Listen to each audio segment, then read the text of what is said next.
The Lakers reportedly do not plan on trading LeBron James and instead want him to quote unquote mentor Luka Doncic. Now, this goes into complete contrast to what Wardell wants. Wardell wants to run it back with KD and add in a little LeBron on top.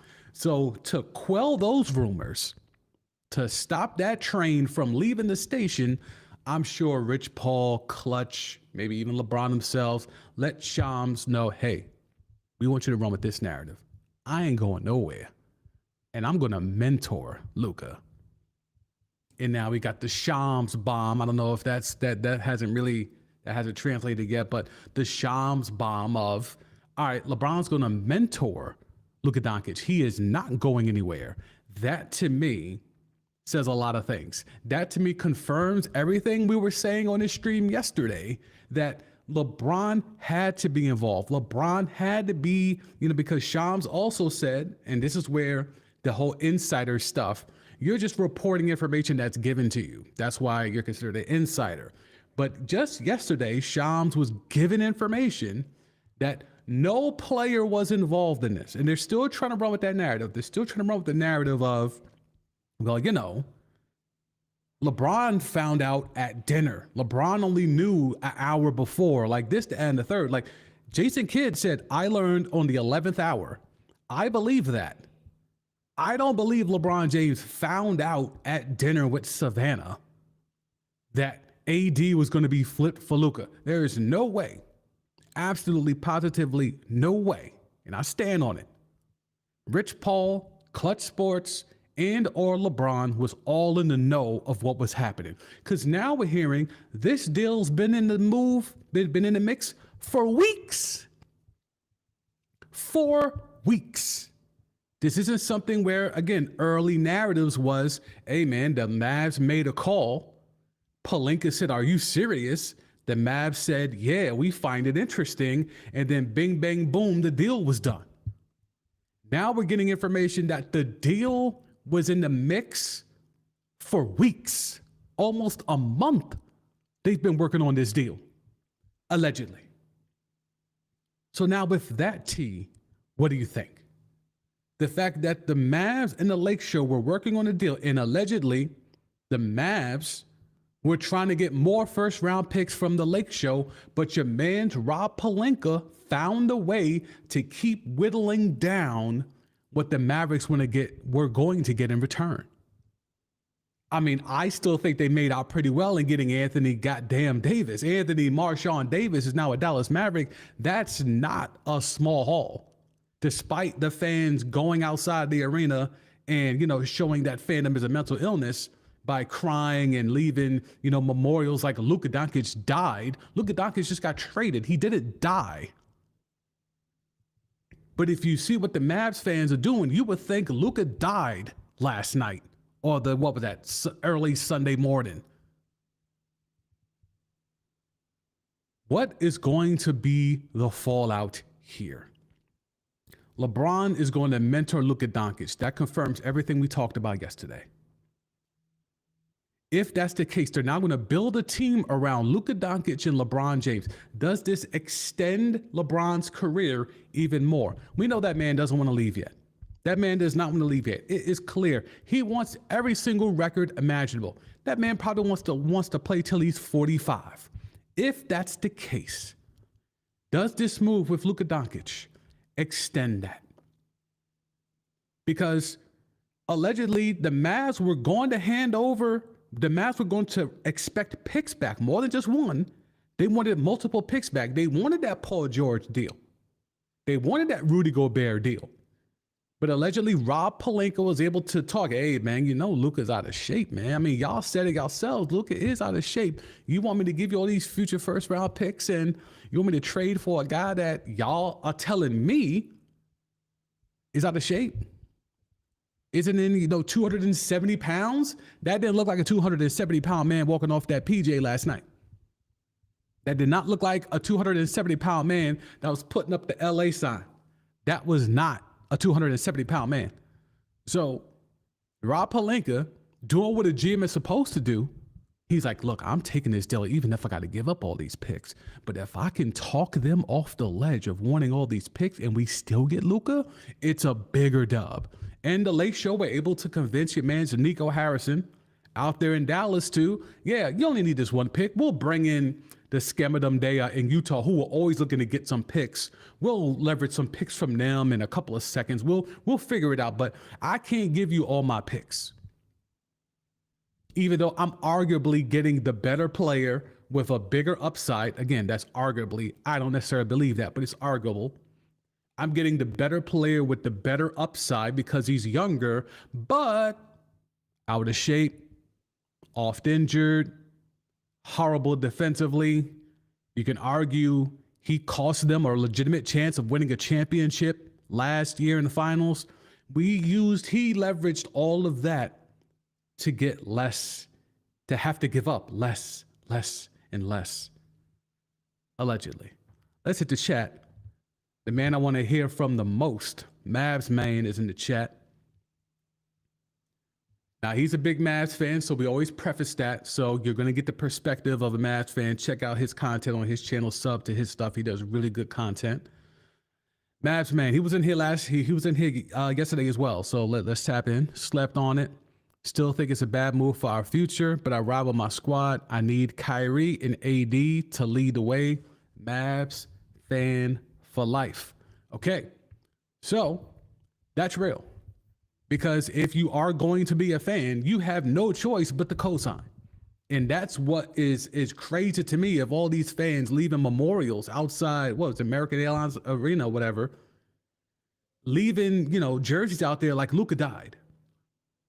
And saying, I don't care if the Mavs win the championship, they can win every game. I don't like it. That's absolute bullshit. That's absolute bullshit. I can tell you right now, if Kyrie and AD find a way to get an NBA chip off, Mavs main is at that parade. Mavs main is at that parade. Because at the end of the day, he was a Mavs fan before Luka. And he's going to be a Mavs fan after Luka. And if you're going to buy into being a fandom, then that's what it is. You root for the team. You might like players. A player may be the reason why you're a fan of a team. But ultimately, you're rooting for the team. You're rooting for the name on the front, not the name on the back, that old narrative, right? So I respect that, Mavs, man. At least you're admitting it up front. I wish more of your Mavs brethren would do the same. But yeah.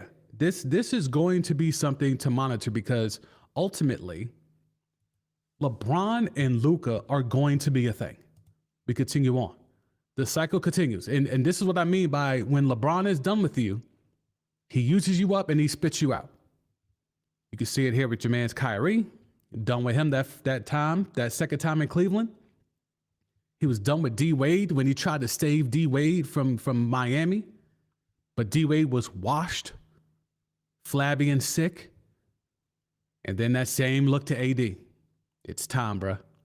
It's time. Thanos. Snap your fingers and teammates are gone. Teammates disappear. LeBron truly is, I said it yesterday on the stream, he's doing transactional checkers. He truly be on some Thanos shit. LeBron be on some Thanos shit. Teammates here is, I'm done with you. I've used you up. I've gotten all the powers. I've gotten all the Infinity Stones from this set of teammates. Done. Evaporating. Kyrie evaporated. D Wade evaporated. And now Anthony Marshawn Davis evaporated. What else we got here? So much stuff. All right. So here's some tea, right? There's a reason why this stream is called Timeline Tea, because I dig into the storylines on the timeline and extract what I think is vital information for you and I to break down and go back and forth about. All right. So now, executives around the NBA are reportedly furious that the Lakers were the only team allowed to bid for Luka Doncic. Executives from around the league were both furious and jealous. Don't ever forget that part. And jealous. There's a reason why that man, that Canadian tried to get at K-Dot, because K-Dot had 18 Grammys, that man only had 5, and now that man got 22 Grammys because that man got out of pocket because he was jealous. Kendrick just opened his mouth. Someone give him a Grammy right now. That was jealousy. Now that man got 5 more Grammys based off of your inability to hide your jealousy. Anyway, executives from around the league were both furious and jealous that the glitzy, star-driven Lakers had been the only team given an opportunity to bid for Doncic's services. So let's tap into that. If we're to believe that the Lakers and the Mavericks were working on this for damn near a month, and there was also a little sprinkling of reporting saying that there was another team that was involved, but now we're getting more reporting that the Lakers were the only team. So again, this is why you can't believe every single news reporting that gets dropped, because not everything is really news. It's just dudes are reporting what they're being told by people who claim to know. So you always have to take everything with a grain of salt, right? So teams around the league are furious that they didn't get a chance to go get Luka. My question is this: who would have given a better deal than what the Lake Show ultimately ended up giving up? Because again, no matter what you want to say about Anthony Davis, he is still a top 10 player right now. Now, Luka, when he's, again, with the asterisk, when he's healthy and when he's in shape, is top 5. Top 5 offensively, maybe top 3 offensively, and you could say he's top 5 overall, but that could be here or there, right? But he's a top-tier player, all NBA first team type of player when he's right, when he's cooking up. You could argue last year on one leg, especially in the playoffs when he was hobbling around, he was still giving people 30 pieces left and right, hitting triple doubles. Like, he's that type of player. But then every single year, the same thing happens. He gets injured. He's oft injured, and his conditioning is always suspect. He's the wing version of Joel Embiid. Now, at least he's gotten to a conference finals, something that Embiid has not done. But in terms of what we get from Luka, we always get tantalized by it. It's the same thing with Embiid. When Embiid goes out there and he's giving you 30 plus, 15 boards, he's hitting threes, he's Euro stepping from the top of the key, and then he's blocking shots and controlling the glass. It's like, oh my God, what can't this guy do? And the answer is very simple. He can't stay healthy. And we're almost at that point, and some are already at that point. Clearly, the Mavericks are already at that point where they think the same thing of Luka. Oh my God, he's great. 30-piece triple doubles, can hobble on one leg and carry a team to a finals. Yeah, but oft injured, conditioning is a thing. You remember the thing with Finley? Finley for the Mavs. He works in the front office now. And he took that beer away from Luka, and Luka's face was flummies. He was next to his pops, celebrating that they made it to the finals. He was chugging beers, and Michael Finley comes over there and takes that beer away, and Luka had that look of, the hell is you doing? But he had to eat that, because that's Michael Finley. So this is a guy that clearly the whole organization is on 10 about how this man is, about how this man's status is, about how this man carries himself as a professional, how this man keeps his body in shape. You're hobbling around on one leg. They don't want you to be seen out here chugging brews after a game. Conference finals, victory in the conference finals or not. They don't want to see that. So Luka, again, I challenge anybody, give me a trade scenario that's legitimate, where you could have traded for a better package that's not just a million picks. This is damn near a 1v1. Give me a better 1v1 than Luka for AD that's realistic.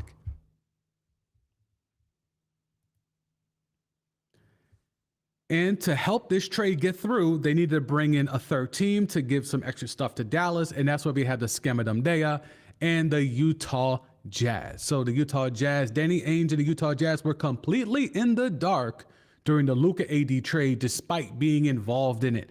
Now, how does that make sense? Yo, Danny, I need a couple of picks. You got some warm bodies that you're willing to offload. All right, cool. What is the deal? I can't tell you that. I just need to know if you got a couple of picks and some warm bodies you're ready to dump and maybe absorb a couple of contracts, I need to know.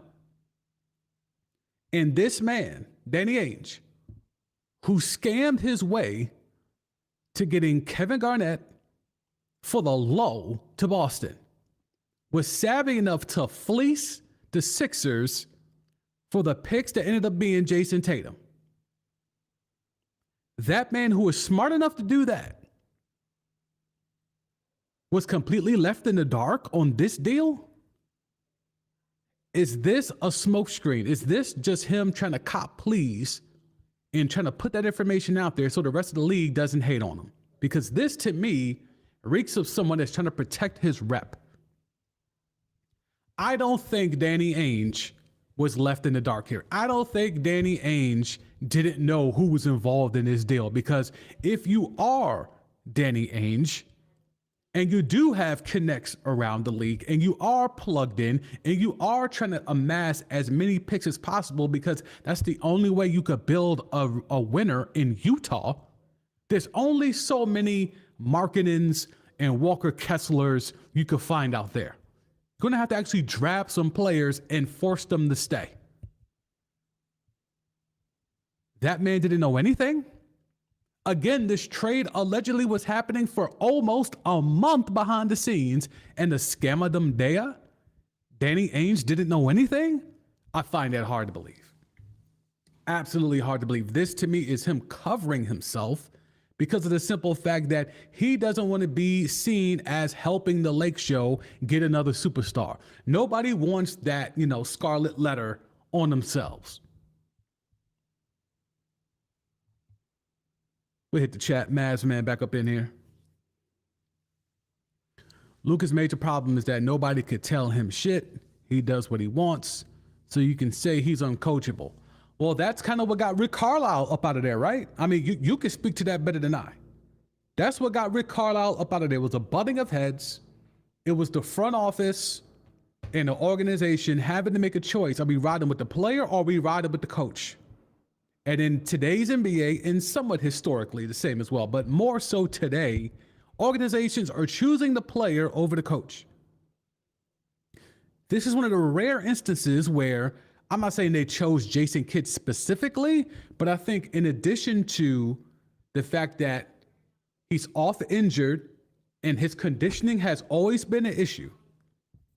So the fact that Luka Doncic is often injured and oftentimes out of shape, in addition to the fact that he's horribly defensively, and you can argue, and Windhurst is spinning the block, with all the stuff he said last year during the finals about Luka. That man possibly, as much as he did to help them get to the finals, he might have also did a hell of a whole lot to cost them the finals. So Windhurst had that viral moment where he said, the winner's locker room is over there, and that's the Celtics. And if Luka Doncic is ever going to be in a winner's locker room, he needs to change this. He needs to show effort. He aired him out. It was ether. It was not like us. It was all of that wrapped in one. It was hit him up, ether, and not like us, all in one. Now Windhurst is saying, hey, I had to stay in Dallas because the series was still going on. I had to stay in Dallas after that rant. And nobody in that Maverick organization or front office checked him. No players, nobody. So nobody stood up for Luka after Windhurst aired him out. Now, does that mean the organization kind of co-signed? Does that mean that the organization may have been saying some of the same things behind the scenes? It's a lot there. It's a hell of a whole lot there. But to wrap this bit up with this tweet, I feel there's absolutely no way that Danny Ainge, who has been scamming his way into amassing picks, he did it in Boston, he's rinsing and repeating the same thing in Utah. You telling me this man, over the course of 3.5 weeks where this deal was being negotiated on the low, he didn't know anything? He didn't know this was involving Luka? I mean, because although I could see it this way, if there ever was a spot that would want Luka Doncic outside of LeBron and the Lake Show, it damn sure would be Utah. Okay? It damn sure, the best day, Walker, Kessler, Lauri Markkanen, Luka, oh, sellouts for the next decade. In Utah, sellouts for the next decade. Absolutely. So that to me could be the only piece where I'm willing to entertain the thought that Danny Ainge had no idea, because Danny Ainge would be like, well, shit, I want him here. I need him here. He could be my savior. He could be my white knight. Literally. We move on. Let's move on to your man's Wardell. So Wardell wants that old thing back. The old thing back that he didn't fight for when it wanted to leave the first time. Now he wants to reunite with that old thing because maybe now we can admit it. This man right here, KD, Easy Sniper, he carried this man to his first 2 championships, or his second and third championships. Iguodala helped him get that first one. And then he held it down and did what he had to do, although A. Wiggins was very instrumental. Low-key, I still feel he should have been Finals MVP, but Wardell got it because he is who he is. Now Stephen is worried that he's never going to be in a competitive team again. You don't say. You let Clay walk out the door. I'm not even that mad at that. But the offseason prior to that, you enabled that franchise to bring back the habitual nut hitter Draymond Green.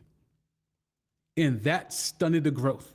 That limited roster flexibility because Draymond has to be on the floor a lot to be productive. Draymond Green cannot be a bench guy. Draymond Green cannot be just another guy. Can't be a role player.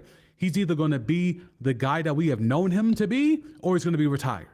There is not going to be an easy transition of getting Draymond Green about the league because his role is so specific to this offense with this player that it's not going to work anywhere else.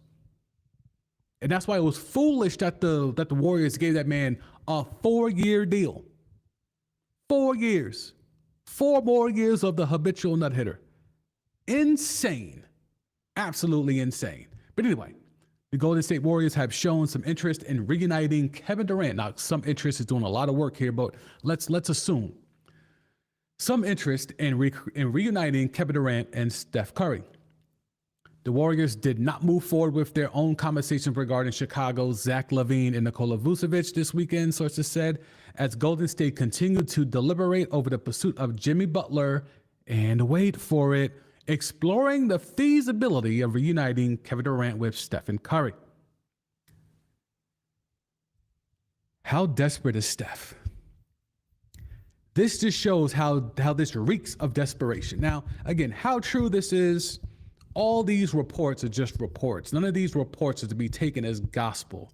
However, it allows for interesting conversation, and that's why I bring it here to Timeline T.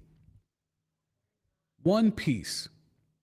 Exploring the feasibility of reuniting Kevin Durant with Stephen Curry. The only way that could happen, that can't happen via trade. That would have to happen during free agency. Guess who will still be in the Bay when Kevin Durant becomes a free agent? The habitual nut hitter, Draymond Green, who single-handedly pushed Kevin Durant out the door the first time. Now, they may have made up, they may have agreed to disagree, they may have done whatever they need to do to be civil to coexist in NBA spaces, but as far as I know, KD don't seem like the type to forget that type of shit. I mean, if Jordan Poole can't forget getting punched in the face, I don't think Kevin Durant is going to forget being called a bitch by Draymond Green and being forced out or being shown the door by the Dubs. So I don't understand how Steph Curry could think he could spin the block, because don't let this fool you. We're talking about the Warriors did not move forward. This is the GM. The GM there is Mike Dunleavy, right? Mike Dunleavy Jr. He's in lockstep with whatever Stephen is trying to instruct him of what to do. Steph comes across like he's hunky-dory. I don't do the LeBron stuff. I don't do any of that type of stuff. I just do me, man. I show up and I hoop. He tries to get it off like KD, but with KD, we really believe it. But we also know he's moving in them front offices as well. And he's not afraid to let you know that. Wardell is still trying to hide the fact that he's moving around in these front offices. I find it hard to believe that the Warriors could really entertain the idea, like the Warriors front office could actually entertain the idea of bringing in Kevin Durant. And then you sprinkle in a little LeBron pixie dust on top of it, saying, well, what about KD and LeBron, which that would only happen via a trade. But again, what do the Warriors have? We talk about teams trying to get for Luka. Steph Curry would have loved to have Luka Doncic come and pass him the ball, right? What do they have that anybody of substance wants? What team? You're seeing it with Miami, and Jimmy Butler's already saying, hey, Golden State, don't even do it, dogs. I don't want to go there. Don't even do it, dogs. I ain't showing up. The Warriors don't have much. Kuminga and Moody? Maybe you throw Pod out there? I mean, maybe. But I mean, what are you expecting from a Warriors team that allegedly wants to bring back Kevin Durant and LeBron James? They don't have anything. They don't have anything to give. Wardell hampered and hindered the upward mobility of this franchise by not telling them or giving them the signal of it's okay to let Draymond go. Just like you did that with Klay. Yes, there's a story that, Steph offered to Klay, hey, I could go to management if you want. And Klay's like, no. If they want me, they got to come tell me they want me. And while I can see that happening, Wardell could have put a call in. Wardell, damn sure, nothing moves in Chase Center unless Steph says it moves. Steph has to allow it to move, which is why it's so maddening that he wants to act like he's exempt. You're a face of a franchise. Act like it. Or stop hiding that you don't act like it. Wardell is trying to get things shaken. And here's the nonsense that the Paris Trois that has to be Golden State's vision at the trade deadline or this summer. So again, they've already telling you LeBron, the Lakers are not planning to trade LeBron. But they're also telling you at the trade deadline or this summer, Steph Curry, LeBron James, and Kevin Durant teaming up is the all-in move for the Warriors. You don't say. No fucking clue. No fucking clue that this has no chance of actually happening. No chance. It's more likely to happen in 4 years for Team USA than it is to happen for all of them suiting up to be Golden State Warriors. And both are not happening. All right. So we've done the NBA stuff. There's a lot to get into. If you have some NBA thoughts, drop them in the chat. We can always go back and forth with that. But a top 5, maybe even top 3 NFL player has demanded a trade. Now, we talked about Luka potentially is top 5. We talked about AD is like top 10. And they're doing 1v1s. Now we got a bona fide top 5. Arguably the best player at his position. Now wants out of Cleveland. Myles Garrett does not want to be in Cleveland no more. He wants out. And I don't blame him. With the Browns potentially drafting another rookie QB, with Nasty Man coming off of rehab yet again, I wouldn't want to continue to waste the prime of my career with a fledgling franchise like the Cleveland Browns. So I'm not mad at Myles Garrett here, but this is a different type of player empowerment. This isn't NBA player empowerment. This is the NFL. The contracts are not guaranteed. They don't have no trade clauses. How is Myles Garrett going to get this off? And it's not necessarily who would trade for Myles Garrett. I would think every franchise would try to trade for Myles Garrett. The thing is, who has the actual assets necessary to be able to trade for Myles Garrett? And you see here the great Mina Khan started to think of teams that will make a call, then realize it's easier to list teams who won't make a call. And that's real. That's real. Because Myles Garrett, in this statement,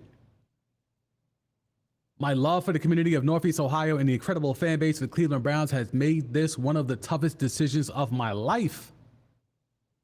The goal was never to go from Cleveland to Canton, the NFL Hall of Fame. It has always been to compete for and win a Super Bowl. With that in mind, I have requested to be traded from the Cleveland Browns. Again, requested. So trade request, but we know trade demand is what is really happening. Because that man don't want to be there no more. And I don't blame him. Why would you want to be there? The Cleveland Browns are going to be in a space where they have nasty man Deshaun Watson, who they would love to get rid of, who they've given guaranteed money. And then they have the player that I'm sure in hindsight, they probably wish they would have given guaranteed money in Myles Garrett. And now they wish they could get rid of Deshaun Watson. But can you imagine a scenario where the Browns have to package Myles Garrett to Nasty Man just to get Nasty Man up out of there? What about a 2v1? Take Myles Garrett and we'll throw in Nasty Man for free. So we always talk about the money here because the money is what matters more so than most things, right? The money matters. Trading defensive end Myles Garrett, the new team would acquire a non-guaranteed salary. So look at this money that Myles Garrett is getting. He's the best at what he does. He's the best at what he does. You could give me TJ Watt, you could give me some other guys, but right now, Myles Garrett is the best defensive lineman in the league. $20 million a year, and it's not even guaranteed. $20 million a year. When we see these bloated QB numbers, Kyler Murray is making way more than Myles Garrett. Is that fair? Jared Goff is making way more money than Myles Garrett. Is that fair? And then even the next year, $25 million. Shit, Daniel Jones was getting more than that.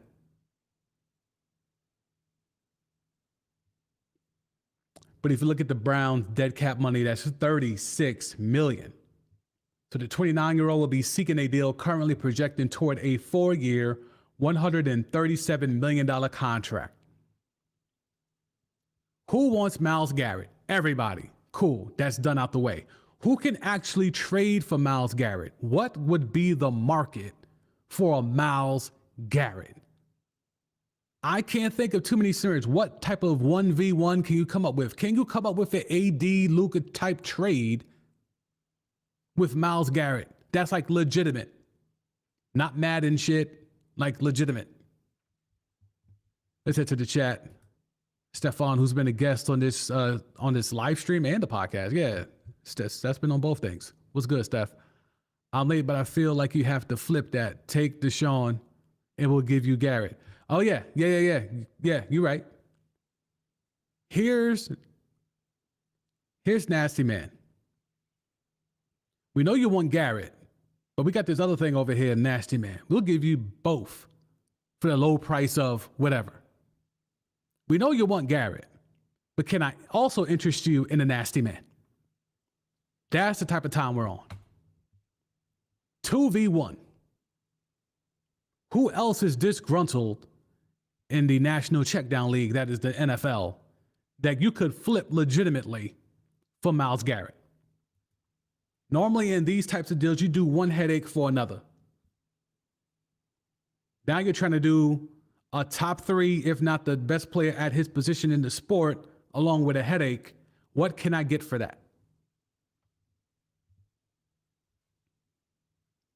Because we look at what Myles Garrett has done.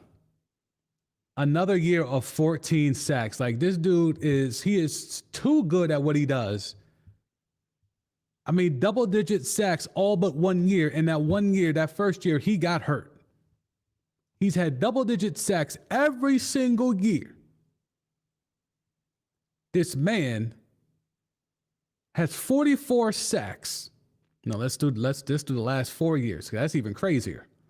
32 and 28. What's that, 70?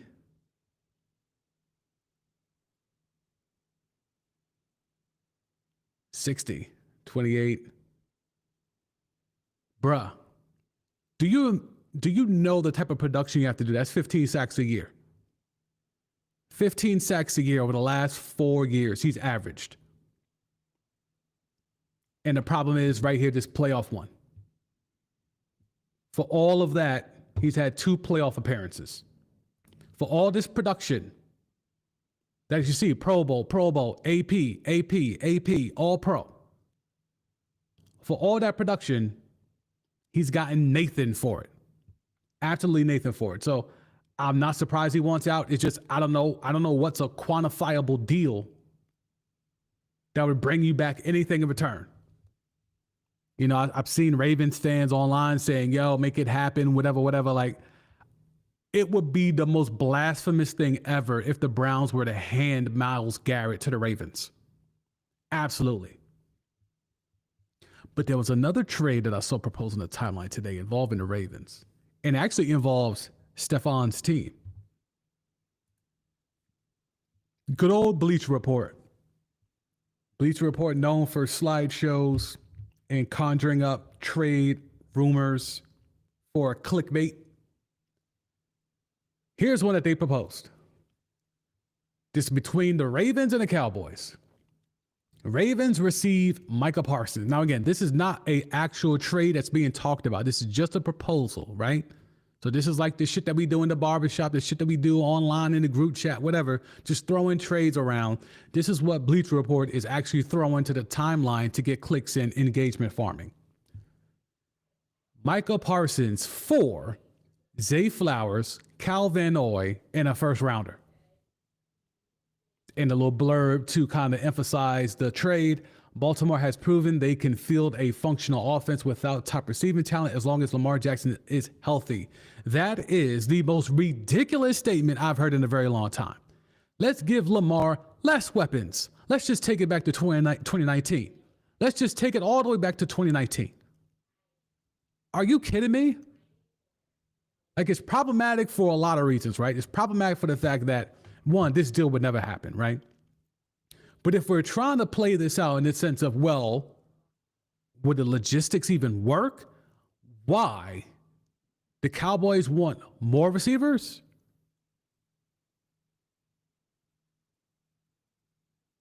I don't understand this. Weapons on offense was not the Cowboys' problem, especially not at receiver. I mean, you could argue that there's a drop-off. There's a clear drop-off after the number 1 receiver. Clearly, right? After CD, there's a clear drop-off. However, I'm not giving up Micah Parsons so I could go get a number 2 wide receiver. My defense is bad already. I'm going to make it worse for a number 2 wide receiver. And this is why these publications get ripped. Because these are not things that are like actual factual. These are not things that on any planet would make sense. Stefan's trying to help to see if we can make a deal with Micah Parsons. Do the Chargers trade Bosa and maybe a pick? Khalil Mack is pending free agent. Do they make the move? Let's see.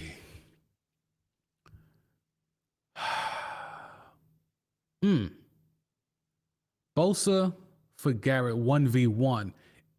I mean, Harbaugh would love that. I think Harbaugh would do it in a heartbeat. I think Harbaugh knows that Garrett is way better than Bosa. Bosa's really good. MAGA be damned. But I think even Harbaugh knows that Myles Garrett is like a top tier, one of one type of dude. Like, you don't let that go. You don't let these go. So if Cleveland does it, it's a problem. If Cleveland does it, it's a problem. But if they're going to do it, getting back Bosa is not horrible. I just think that's a hard sell. Like, are you better No. But if Garrett don't want to be there no more, and you got a dude that's allegedly on the same footing, which he's not, but in theory in the same footing, then I guess you do it. I guess. But if I'm Myles Garrett, with as Steph said, with Khalil Mack pending free agency, and he said he wants to come back, he wants to play, so he's not walking away, he's not retiring. And he showed some flashes that he's still got a little something left in the tank. How much is debatable, but he showed that he's got a little something left. So if you talk about Khalil Mack, if he doesn't come back, then you definitely need to go get a body, because Bosa, another guy like Luka, oft injured. A lot of production when he's healthy. Let's go ahead and look up Bosa. Is it Joey or Nick? I always get it mixed up. It's Joey. Okay, so Joey Bosa. 5 sacks in 14 games last year. Just saying. So this is almost the same amount of time. Did him and Garrett come in the same draft class? This looks like the same amount of years. So if we're looking at it, again, 7 games, 5 games, 9 games, 14 games, 12 games. So you're running into the Luka stuff again, where it's like, yeah, when he's healthy, double-digit sacks. 16 games, 12.5 sacks. 16 games, 11.5 sacks. 16, 10.5. But the last 3 years, he's been beat up. If I'm the Browns, I don't know if I'm taking that back for Myles Garrett. Now, if it was Nick Bosa, I think Nick has been the more productive Bosa.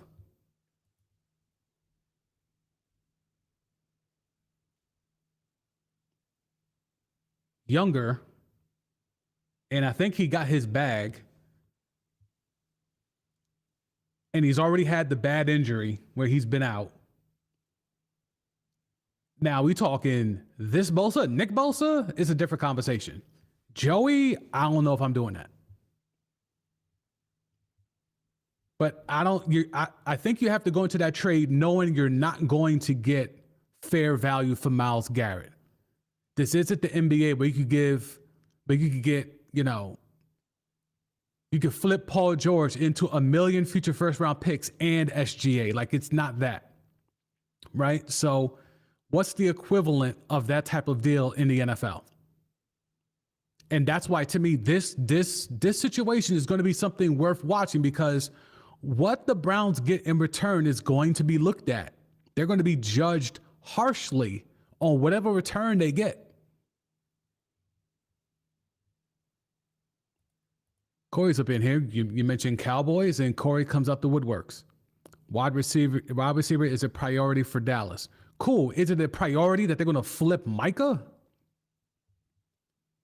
I know you have your feelings about CD, but to me, if I'm giving up Micah Parsons, I can't be getting back Zay Flowers. I'm sorry. I don't give a fuck what.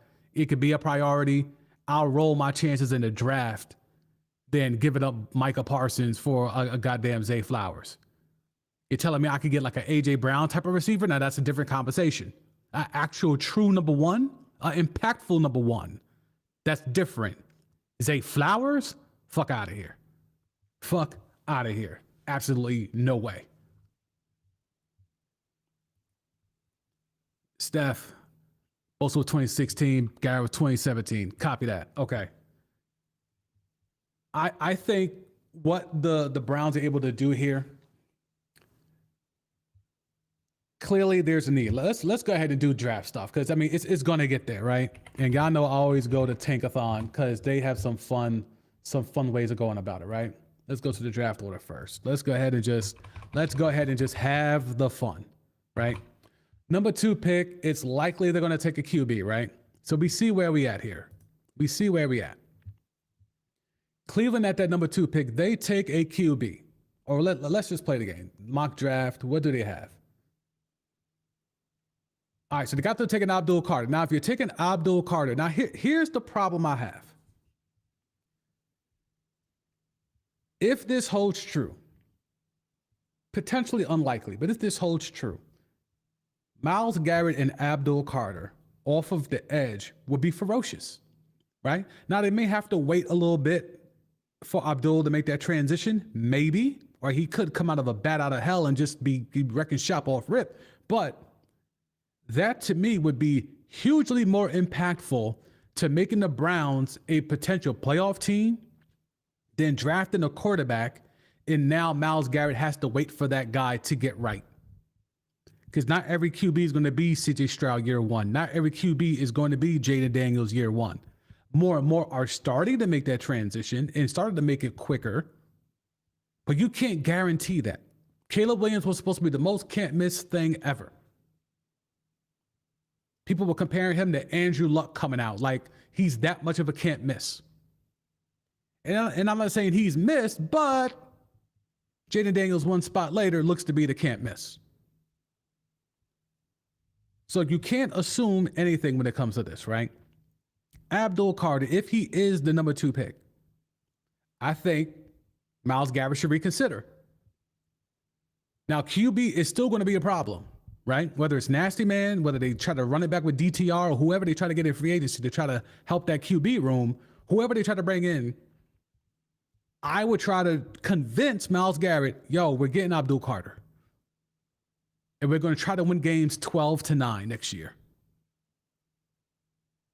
Because taking a QB, taking a Shador, if Cam somehow doesn't go number 1 and he's there, that to me is a harder conversation to try to convince Myles Garrett to stay than, yo, I'm giving you help on the line, which is a really good offensive line, which is a really good D-line to begin with.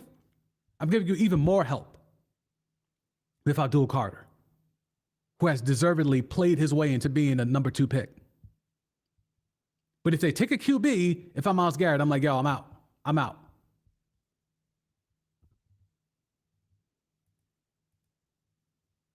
Corey in the chat, what's the difference between a CD and Flowers? Okay, so let me give backstory for the people that are pulling up. Corey is a huge CD Lamb hater. He is not a fan of his receiving style, his route running ability, et cetera, et cetera, et cetera. I'm sure he's feverishly typing away all his anti-CD talking points, but CD Lamb is better than Zay Flowers. I don't think anybody else in this chat. Stefan is a Cowboy fan as well. Stefan, I will throw it to you if you're still in here. Do you think that there's a big difference between CD Lamb and Zay Flowers? I'll leave it up to Stefan. I've had this conversation with Corey too much.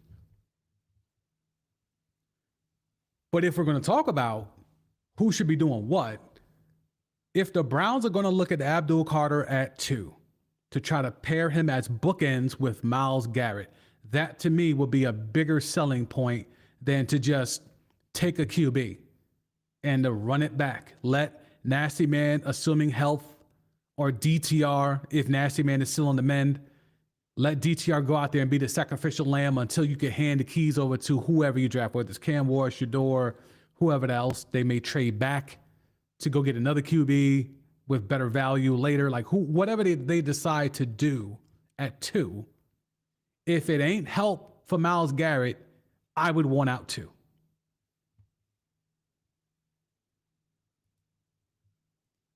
Stefan in the chat. If they take Carter, do the Browns go try for a Sam Darnold, you're going to need more weapons, though. They definitely need weapons on the outside, right? Because they got, I mean, we're not convinced with the weapons they have, right? Njoku, we think, is something. Jerry Jeudy, was that a fluke? I don't know. But, like, Sam Darnold is a guy. Here's the thing. Knowing that the Falcons want to move on to Penix, you already pay a Nasty Man. Why not go pay Kirk Cousins? Hey, wait a minute. Kirk Cousins and some picks for Myles Garrett? Kirk Cousins and some picks for Myles Garrett? If the Browns got that back, if they got back Kirk Cousins and some picks, and they still have the number 2 pick, you take a QB, you take a Shador and let him sit for a year. Let Kirk work out that last year of that guaranteed contract, and then you could let Kirk walk away. After that, then you can hand the keys to Shador next year. And the Falcons get Myles Garrett.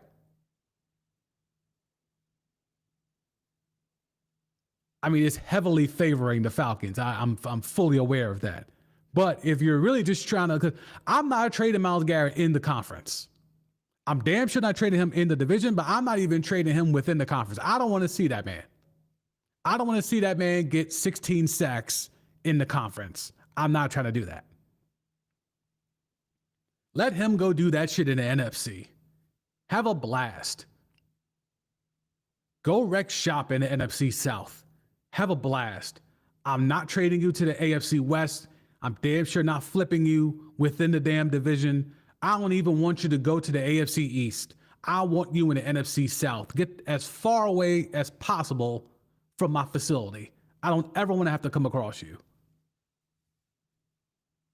Again, this is assuming the Browns are going to entertain this trade request.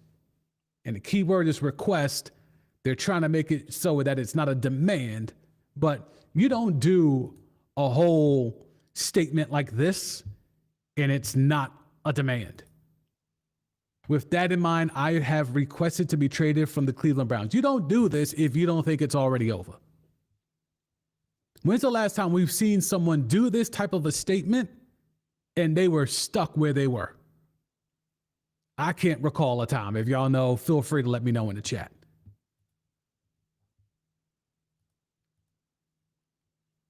Steph, when he's now talking about CD versus Zay Flowers. Size for one, CD can command a double team. Zay, not that guy. I see Zay Flowers like a Julius Randle. Could be a GOAT number 3 option, great number 2 option, just a good number 1 option.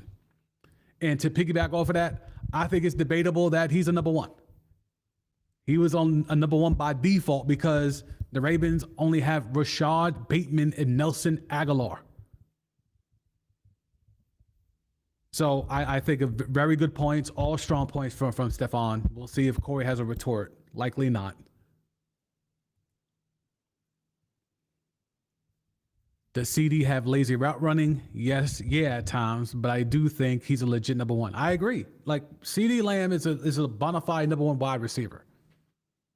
Now again, is he AJ Brown? No. But who else is AJ Brown? Like AJ Browns don't grow on trees. Like there's a reason why AJ Brown is who he is, despite the Titans flipping him for nothing to the Eagles. Don't let that fool you. AJ Browns don't grow on trees. Mike Evanses don't grow on trees. Like there's certain dudes that he's just a dude. Zay Flowers to me is not a dude. He's good. He's solid. He's cool. In the right system, he could flourish and look like a number 1, but he ain't that. And speaking of which, early potential NFL trade candidates. Let me go ahead and blow this up. We can all look at this as a family together. Deebo Samuel, Sam Hubbard, Myles Garrett, Mozzie Smith, Corey's boy. Cheetah, Kyle Pitts, 1v1, Pitts for Garrett. Do a little tight end set with Pitts and Njoku. Todd Monken just got re-upped by the Ravens, by the way. Derek Carr. Cam Jordan is getting a little old in NOLA. And it is the NFC South. Myles Garrett is some picks for Derek Carr.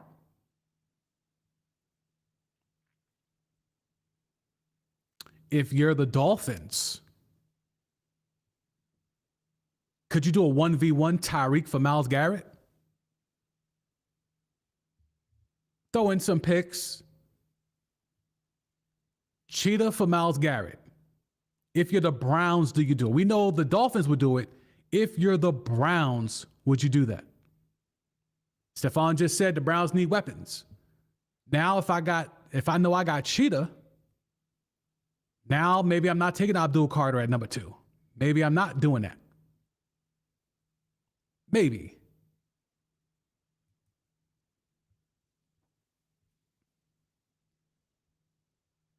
DK Metcalf. Again, we're talking about weapons. Cheetah, Kyle Pitts, Debo, Metcalf. These are all dudes outside of Cheetah. These are all dudes that are in the NFC. And if you had the number 2 pick and you take a QB, you want that QB to have weapons, right? Shador want Debo, or Shador want Cheetah, or Shador want Metcalf?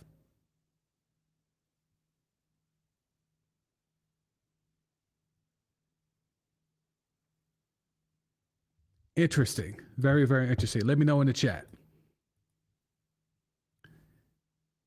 Garrett could save Raheem Morris' job. I mean, bro, let's talk about it. Let's talk about it, bro. Like, Kirk Cousins and a pick or 2,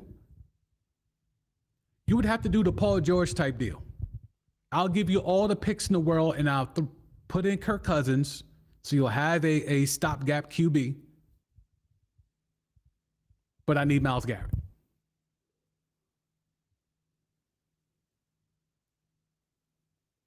I'm thinking that. I keep looking at Derek Carr and Tyreek Hill, and I'm like, they got to be making the call. I mean, every team's making the call, but if I'm the Browns, I'm listening to the Miami and the NOLA calls a little bit differently than the others.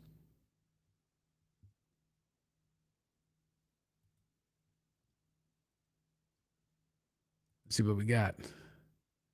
Steph, Atlanta could throw in Cal's Pitt if they shipping off. I mean, hey, so Kirk, Pitts, and a pick, 2v1. We were trying to do it the other way around with, you want Garrett, you got to take Nasty Man. Now we're doing, all right, we want Garrett, we'll give you Pitts and Kirk. I like it. Now, I mean, if here's the thing with the Browns, right? If you're the Browns, you have to embrace opportunities like this. Like the Mavericks embrace the opportunity of, we have Luka, we have new ownership. Ownership don't give a fuck like Luka, like Cuban did. We off that. He got us to the finals. Cool. We taking that revenue. We taking the jersey sales. We do all that. Cool. But this man be blown up and weight in the offseason. He comes in flabby and sick. It takes him half a year to get right. And then every time he gets to the playoffs, except last year, he fall down and goes boom in the playoffs. We could flip that. And let's try to get the best that we can. Now, we tried to get the Paul George type deal where we wanted 1 million first-round picks. Pelinka talked us off that, but we still got AD. And now we got Kyrie and AD for a couple of years.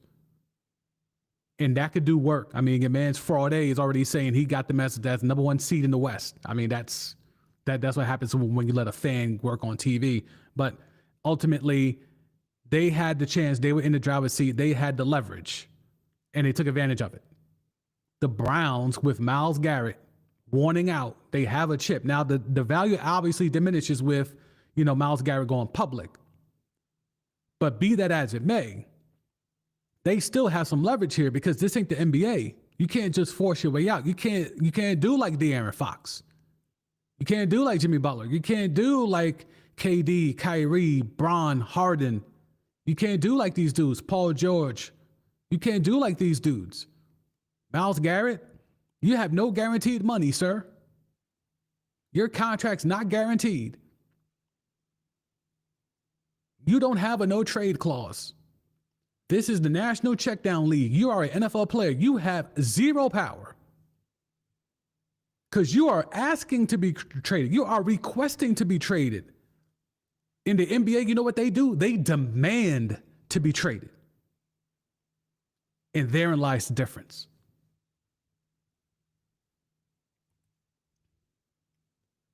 Scrub Zero, what up? Appreciate you always pulling up. You know that. Hey man, we tore into some LeBron stuff. We got into some your man's Wardell. He wants KD and LeBron to come to the Bay. We're getting conflicting information over how this Luka AD trade went down. So we've been chopping it all up, bro. But feel free to tap in.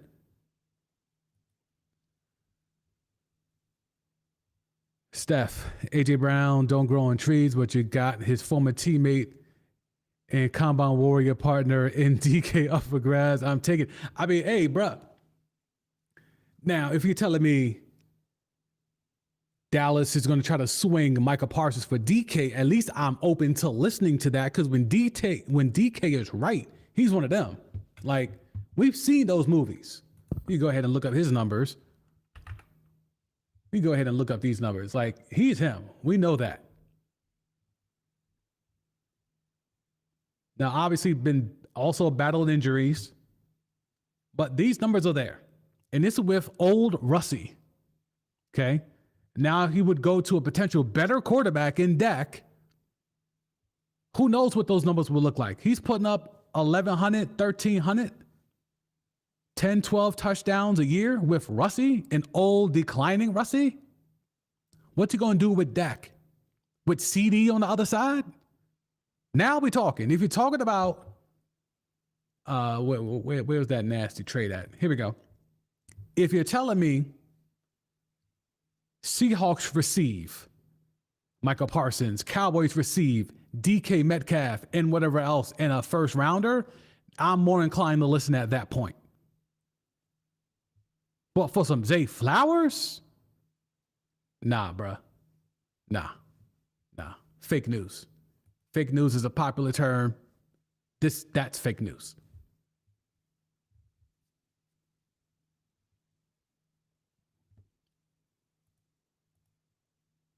Script Zero. I would pick up DK if I need a number 2 and already have a number 1. And I think that's what you have to look at if you're Dallas. Now, again, it's the same conference, so that could be a thing, right? And that's why I think with Myles Garrett, I'm trying to ship his ass as far away as possible. Ship him to the NFC. I don't want to see that man in the AFC if I'm the Browns.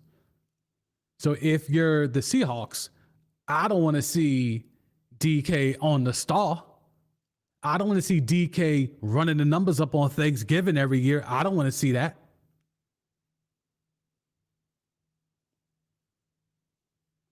Who can get Myles Garrett for real? Who has the capability of getting Myles Garrett for real? I think if you're the Falcons, we're looking at Pitts and Cousins and a pick. If you're the Dolphins, I think you got to entertain it. But again, it's the same conference. If I'm the Browns, I don't know if I do that. But again, if I'm trying to go get a QB, whether it's a stopgap or whether it's, drafting one, and I have a chance to go get Cheetah, who said he was going to retire when his contract is done, but it seems like he's walking a lot of that back because the man keep having babies. So maybe he needs to go keep hooping. You know what I'm saying? So if that's the case, like, oh yeah, we will get to this at some point. If that's the case, I am looking at that Dolphins thing as something that could be a possibility, because I could go get Shador at 2. Now I got Shador and Tyreek, or I'm getting rid of Myles Garrett and I could draft his replacement in Abdul Carter. And now I got Tyreek with whoever's the QB, whether it's Sam Darnold or whoever else. Maybe in a separate trade, I'm able to get Cousins. Like I would, there's multiple ways. That's why I'm like, these are the opportunities where as a franchise, you show if you are a poverty franchise or not. The Browns over our lifetime have been a poverty franchise because they've blundered moves. They have tricked off draft picks. They have signed bad free agents. They have an opportunity here with Myles Garrett requesting a trade that they can really shift the trajectory of the organization. You can leave poverty status. Poverty status is not evergreen. It's not infinite. You can get rid of the poverty franchise label if you act right, if you become what the Lions have become. If you hire the right people and empower them and give them the opportunity, if you find the next Brad Holmes, every front office should be looking for the next Brad Holmes. Everyone's looking for the next Ben Johnson. No one's looking for the next Brad Holmes, and therein lies the problem in the National Checkdown League. Brad Holmes built a roster we would all envy in Madden. And yet we're all focused on and fixated on the play caller. Those plays wouldn't work if Brad Holmes didn't pick the players.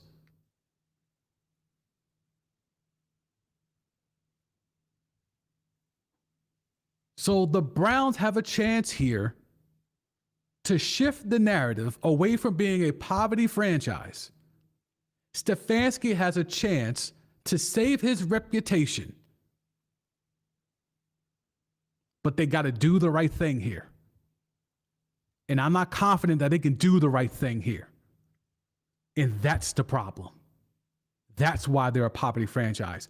I didn't think that Deshaun Watson, the nasty man signing was that bad. It was a risk worth taking. It didn't work. Cool. You got to know when to move on. Don't try to die with the move. The Mavericks just showed you we're not going to die with the move of we made the deal for Trae Young for Luka and we won that trade. They're not going to rest on the fact that they won that trade. They got the most they could out of Luka. They dealt with a lot of the stuff, the nonsense off the court with Luka, and then they decided we're going to sell high. That man just took us to the finals. We got new owners. We're going to sell now on Luka. We don't believe he'll get it right.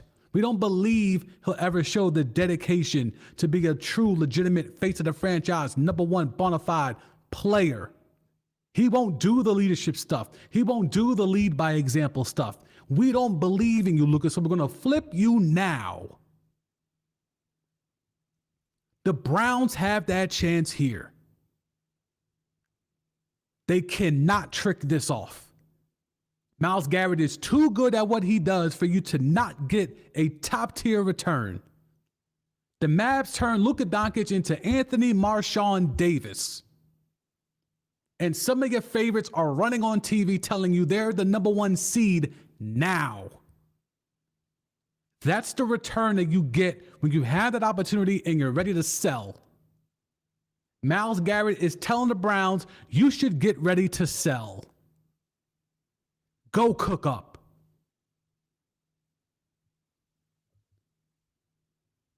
We'll hit the chat.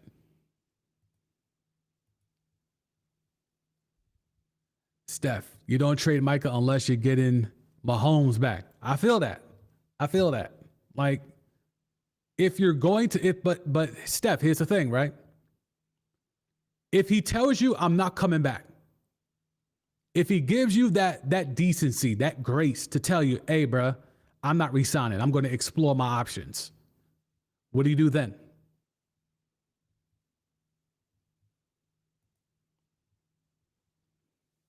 Scrub Zero. CD and DK. Dallas really want to pair up the two number 2 receivers. Crazy work. I mean, I think CD's a number 1. Come on, man. Like, I know a full Scrub Zero is a Giants guy, so we'll give him that. But I think CD's a number 1. Come on, man. I understand the hate on him. But he's a number 1. Is he a top 5 receiver? In my eyes, no. Although I might have to revisit that. But in my eyes right now, no. But he's top 10. Come on now.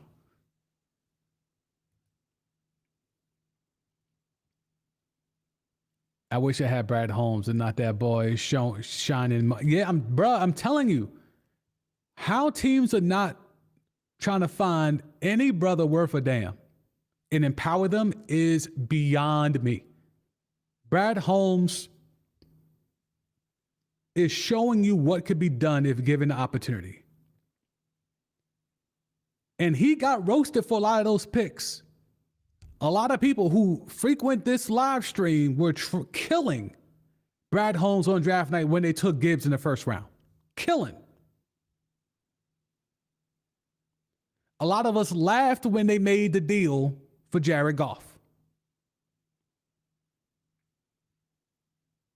J-Mo was a good pick, and that's been hit or miss, more so missed than hit. But the thing, Perry Sewell, like the Perry Sewell pick was a thing that was debated. Penei Sewell, that was debated. Brad Holmes has done a masterclass into crafting a roster that has evolved with today's NFL. Athletic linemen, athletic, dynamic, dual threat running backs, explosive receivers, possession receivers, shifty receivers. I want them all.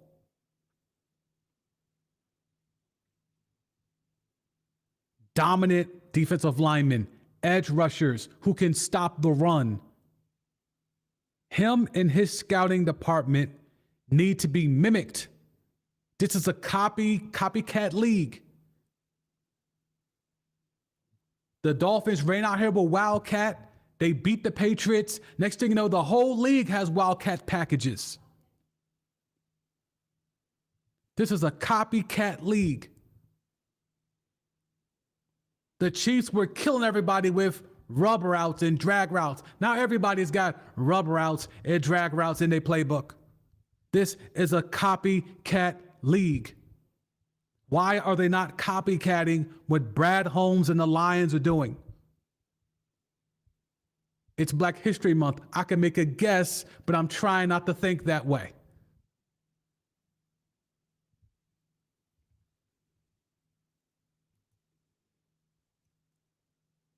Steph, Bears could, but the way they trick off on Jalen Carter is not like, hey, bro, I can go about 20 minutes on what the Bears did in tricking off Jalen Carter. The Bears, we're not doing that today. You're absolutely correct. But again, another front office that the Bears tried it. They're not a franchise that. How far do I want to go with that franchise? Okay. The Bears have a tendency to be loyal to the wrong ones. Ryan Poles, the Bears are being stridently loyal to. Kevin Warren, the Bears are being stridently loyal to. I'm not saying it's for optics reasons, but I'm not saying it's for optic reasons.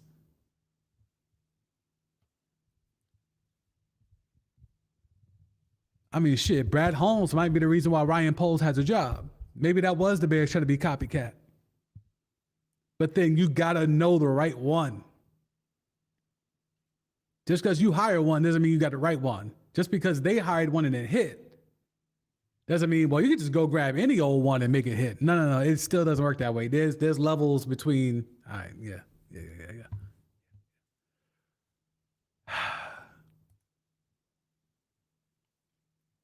Steph, Commanders could send a package, Jonathan Allen, and some picks for Garrett. They got picks and cap space. That's interesting. That's interesting. Let's see what the Commandos got in terms of picks. Where is that summary page? Where are they? Washington. Where are you? There you go. Washington's got their own picks in the first two rounds. They got the Dolphins third. They don't have a fourth. All right, so they're a little light. They're a little light this year.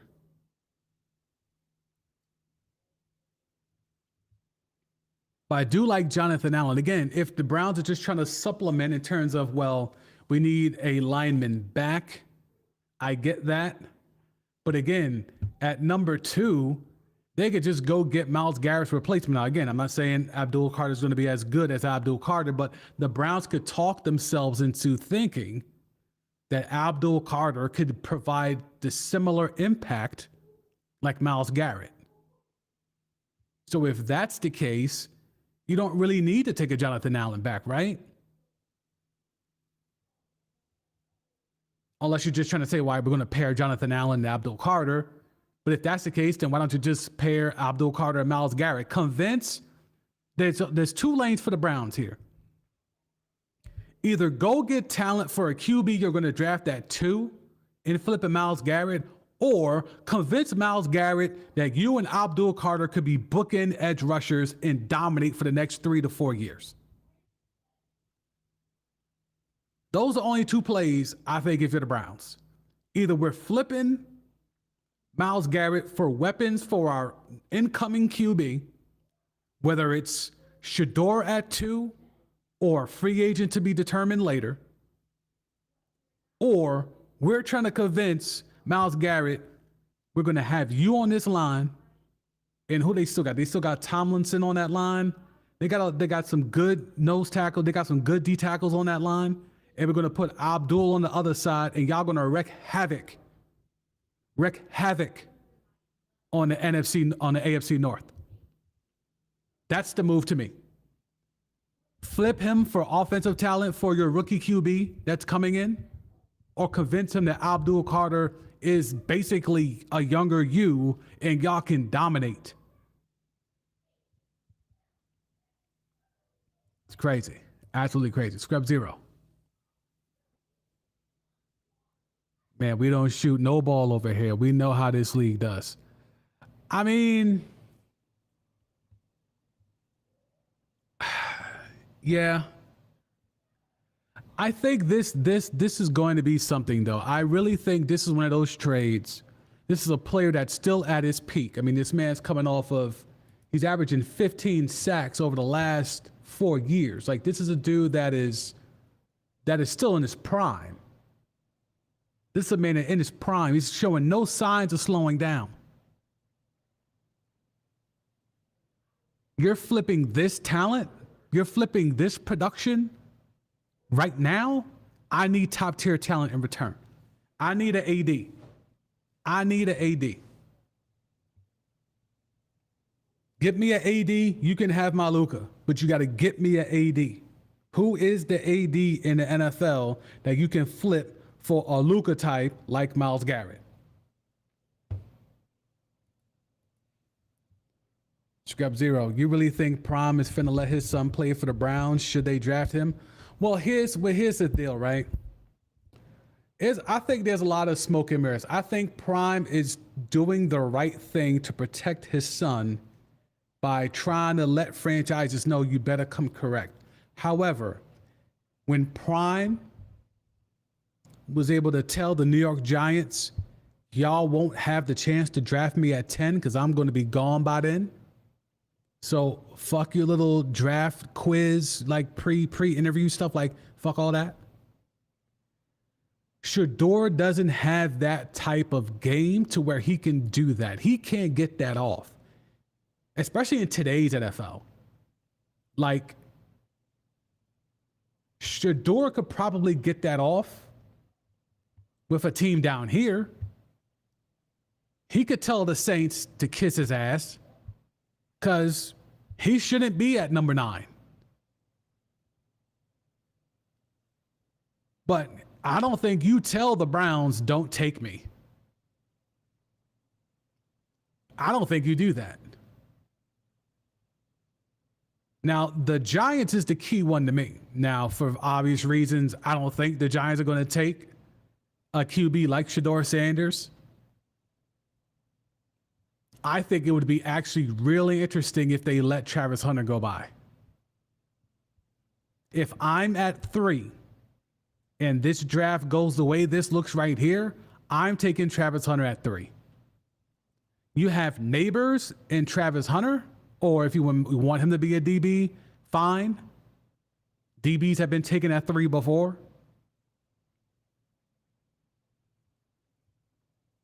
But if you're the Giants,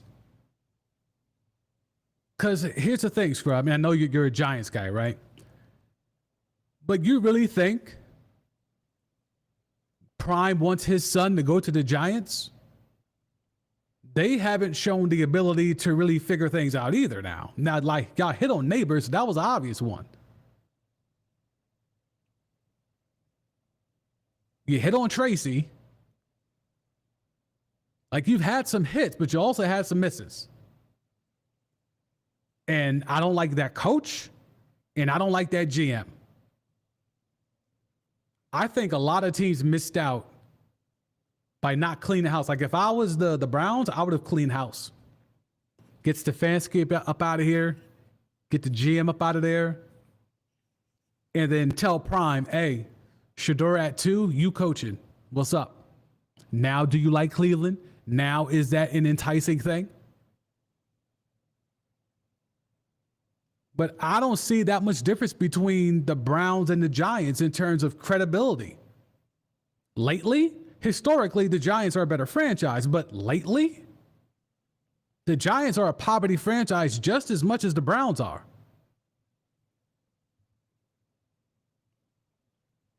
Low key, this would be very dangerous. I know it's not draft time yet, but if the Pats could walk away with Gonzalez on one side and Travis Hunter on the other, that's a no-fly zone. And then you sprinkle in a couple of package plays so Travis can help out Drake May a little bit. Gonzalez on one side, Travis Hunter on the other, and then I draw up a few packages to help out Drake May. That's fire if I'm the Patriots. If I'm the Patriots, I'm praying that the Giants take a quarterback. Travis Hunter at 4 is insane. I'll say it again. Travis Hunter at 4 is insane.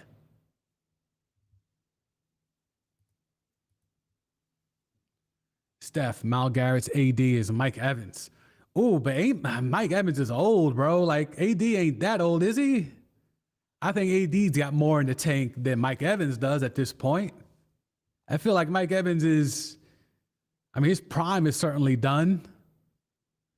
I think AD is still in his prime. I think he's at the back end of that prime, but I think he's still at his prime.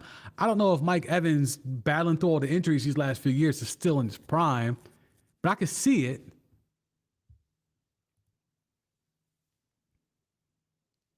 That's just a company, though. I don't think the Browns take Evans for Garrett. Got you.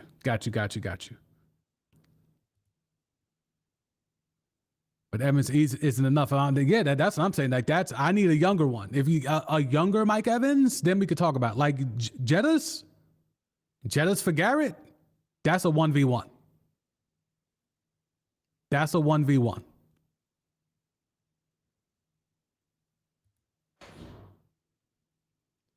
Scrub Zero. Honestly, I don't think the Giants should get Shedeur. They got too much to fix, and I'd rather him go somewhere. He doesn't have to be the savior of the team. So then what do you want the Giants to do at 2 then, Scrub Zero? What do you want them to do if this falls the way it does, right? Or we could just go off the big board. We go to the big board. See, the big board has Travis Hunter as the number 1 prospect. Like, that's the way it should be. Mason Graham, put him on that line. If we stick to the board, which rarely happens, but let's say we stick to the board, Mason Graham? You like Mason Graham at 3 over Shedeur?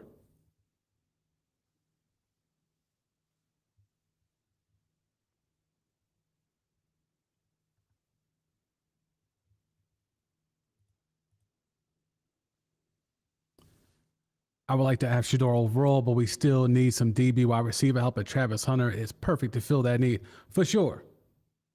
If Travis Hunter, low key, again, if you're trying to convince Myles Garrett to stay, hey, we're going to take Travis at 2. He's going to be a lockdown corner to go with Denzel Ward, and he's going to help us on offense a little bit. Now, again, Myles Garrett may still say that ain't enough. Get me the fuck up out of here. But I'm doing that sales pitch. There's a few things you could sell here to Myles Garrett to try to get him to reconsider. And again, remember, it's the NFL. Myles Garrett has no leverage. So he sits out. Like, he's going to miss a gear like Le'Veon. Chris Jones tried it. He eventually came back. Now, the Chiefs had to pay him, but this isn't that type of scenario. Myles Garrett just don't want to play there no more.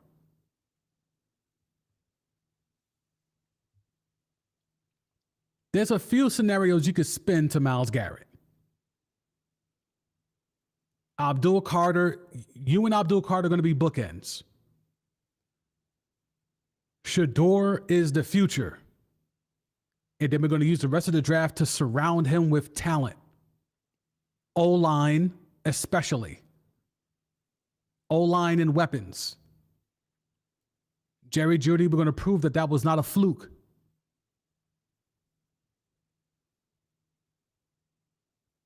But the Travis Hunter one, you can sell. Like, yo, Denzel Ward and Travis Hunter are your DBs. No fly zone. But the Pats could walk out of here with Christian Gonzalez and Travis Hunter, and that's a real no-fly zone.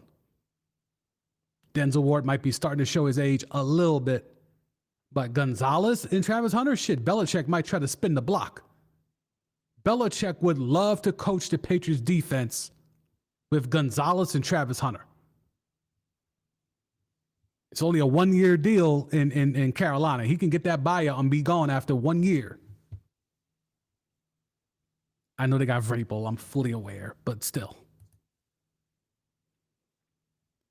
Steph, if I'm Seattle, I'm packaging DK in my first round to go get Myles, and I'm drafting. Ooh. Let's see. Oof, where is he? God damn. They think he's going to fall this far? I don't think he's falling this far, bro. And to the Chargers at that?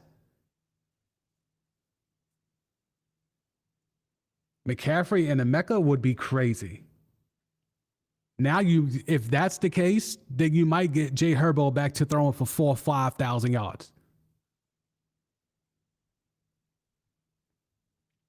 I like that line of thinking, though. I do. So many options. I love this type of shit. I love this type of shit. I could go on and on and on, and we'll have plenty of streams talking about NFL hardcore draft stuff, breaking down. Steph is always down to pull up. We'll have Steph on here, and we'll bring him on cam, and we'll get into this even deeper. Pause. But it's about to be that time of year.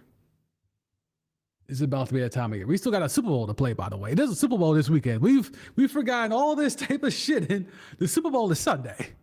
No one's talking about it. We've had the Grammys with the clean sweep from Kung Fu Kenny. We've had the Luka AD trade. We have Myles Garrett demanding or requesting a trade. We got Steph wanting to hoop with Bron and KD. There's a Super Bowl on Sunday. Crazy times. All right, let's see what else we got. Here's another one that the Warriors, that Steph's trying to get off. The Warriors want Giannis Antetokounmpo. No shit, Steph. No shit, Wardell. No shit.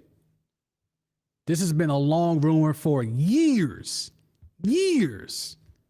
And they haven't been able to do it because the Warriors have nothing to trade.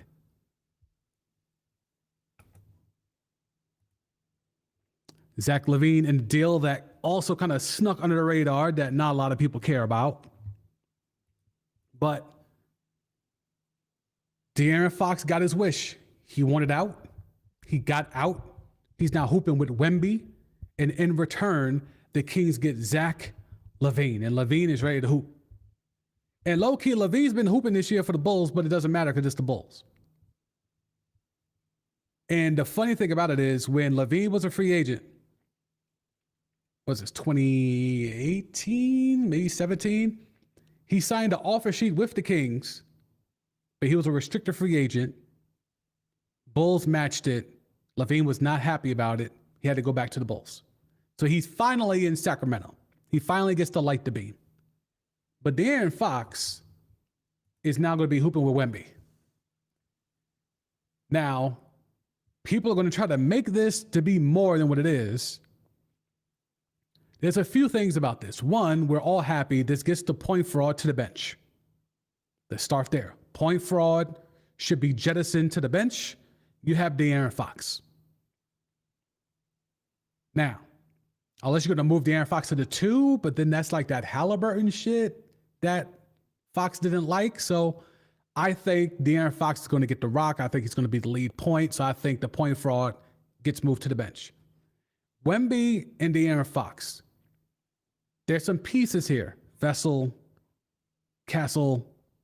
There's some pieces here. You're trying to capitalize on Wemby. Before Wemby gets that supermax,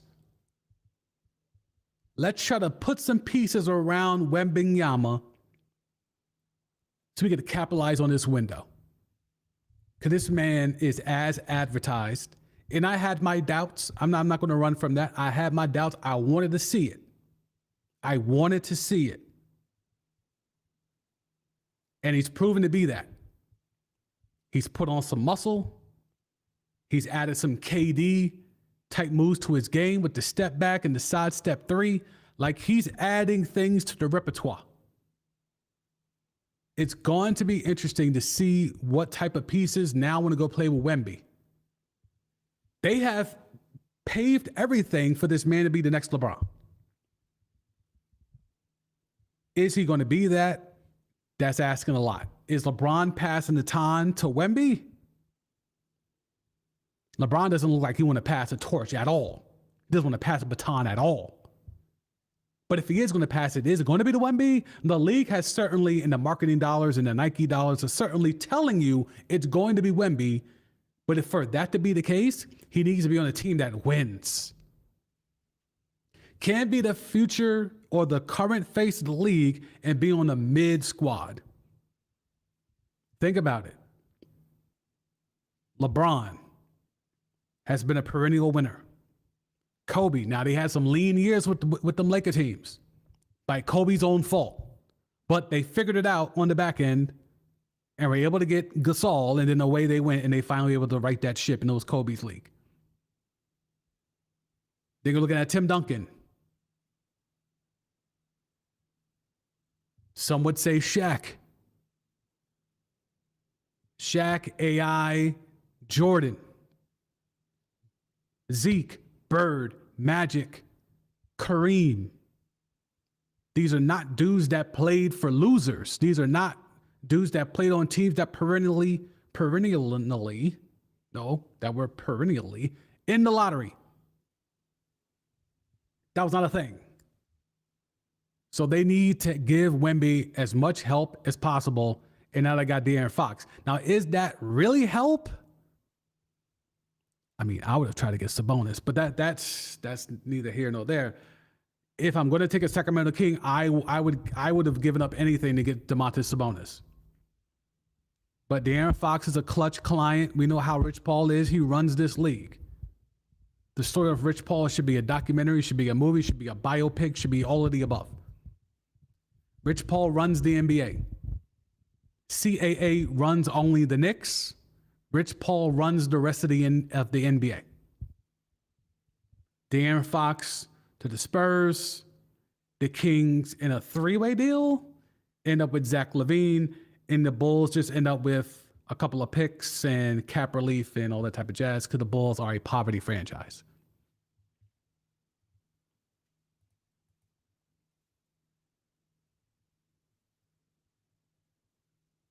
Scrub Zero, the super old that is mid is intriguing. Like, hey, dog, that. I think it's a good Super Bowl, right? Like, we're all going to watch it. So even if it is mid in terms of intriguing or intrigue being mid, we're all going to watch it. Like, none of us are not going to watch the Super Bowl on Sunday. Like, we're all going to watch it. So is this the most exciting? Am I looking forward to Sunday? Am I on some edge of my seat shit for this game on Sunday? No. But I'm also going to be watching that game on Sunday. Like, I'm not going to not watch the game. I think it's an interesting game in terms of playoffs. And I guess let me come off the screen because there's no reason to talk about Wemby and it's the goddamn Super Bowl. So I think there's going to be something with this game in terms of, can Chris Jones and Spags stop Saquon Barkley? That's one matchup, right? Can Mahomes do the Mahomes thing to the Eagles again with arguably less weapons than the last time he had to. 3, Jalen Hurts, question mark. It's almost like, are we going to get good Jalen Hurts? Or are we going to get mid Jalen Hurts? There's no such thing as bad Jalen Hurts, but are we going to get good Jalen Hurts or mid Jalen Hurts? Like, to me, there's some intriguing things about that game to pay attention to. But am I lit for it? Nah. But I'm there. And then, halftime. Come on now. You already know the vibes. Not like us. Shit. Clean sweep. And now we hitting that Super Bowl stage in NOLA. Yeah. It's up. Steph, Mike Dunleavy ain't worth a damn. Warriors have been telling you about the moves they almost made. That's between the Warriors, the Heat, and it used to be the Knicks, but now the Knicks actually make trades. But Miami and Golden State are notorious for that. We always hear about Boston when the scam of them day, Danny Ainge was there. When the scam of them day was in Boston, we always heard about, he almost got Anthony Davis. And then Anthony Davis pops had to come out and say, my son ain't going to no damn Boston. They almost got Kevin Durant. Kevin Durant was not going to no damn Boston. But because it was Boston, because it's the Celtics and the folklore, and they have their people in the media that shill, for their attention, they kept pushing. They were right there. They were so close to getting Kevin Durant. They were right there, so close to getting Anthony Davis. When neither was true. There's a reason why they had to go get Gordon Hayward. Kyrie was the only man that I've seen in my lifetime that looks the way he looks that said, I want to go to Boston.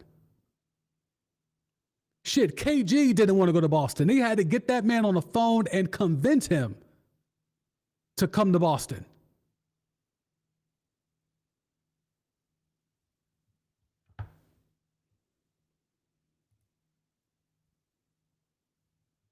Mike Dunleavy still exists. Yeah, that's look, Mike Dunleavy, nepotism, right? DEI hire, if you will. That's in the age of DEI, Mike Dunleavy is a DEI hire. He's a Nepo baby.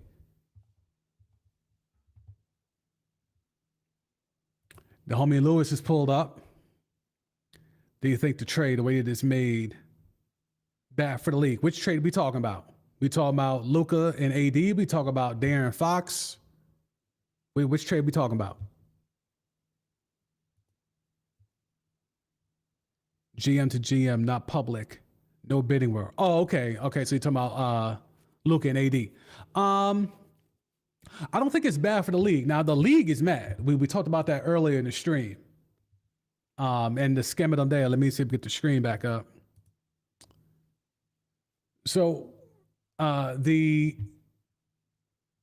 scam of them there and the Utah Jazz allegedly were left completely in the dark during the Luka AD trade, despite being involved in it, right? So that's one piece. Then there was the tweet. Where's the tweet? Yes, here it is. Executives around the league were both furious and jealous that the glitzy, star-driven Lakers had been the only team given an opportunity to bid for Luka Doncic's services. I don't think this is bad for the league, Lewis. I don't think that this is bad for the league. I think what it is this happens more than people think. You think when the Pelicans traded Anthony Davis, they probably tried to call more teams, and there's been reporting that the Mavericks did call more than one team. So there's conflicting information there. Believe who you want to believe when it comes to that. But ultimately, when you're looking at what this trade has done, it has sent shockwaves through the league. Players were on the benches during live NBA action, stunned in disbelief while games were going on. We had the video on yesterday's stream where we had KD, Brad Beal, and D Book all on the bench looking at phones as the trade went down.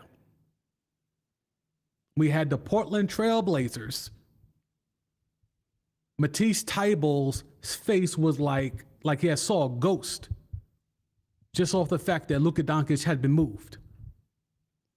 So this trade shook the sport up. This trade shook the league up. I don't think that's bad. Because imagine if this would have been like a Myles Garrett type thing. Myles Garrett requested a trade. Imagine if the report would have been the Mavericks are open to moving Luka Doncic. Guess what's going to happen? You may get a good enough trade offer or an offer you feel is good enough. But now you're also going to have teams trying to steal off on you too. And if you don't want to deal with that, if you're Nico Harrison in the Mavericks and you don't want to deal with that, then he chose the Lakers. Nico chose the Lakers and decided to call them. You're in control. You're not letting the world know and then letting the league dictate to you what you're going to get for your most valuable asset.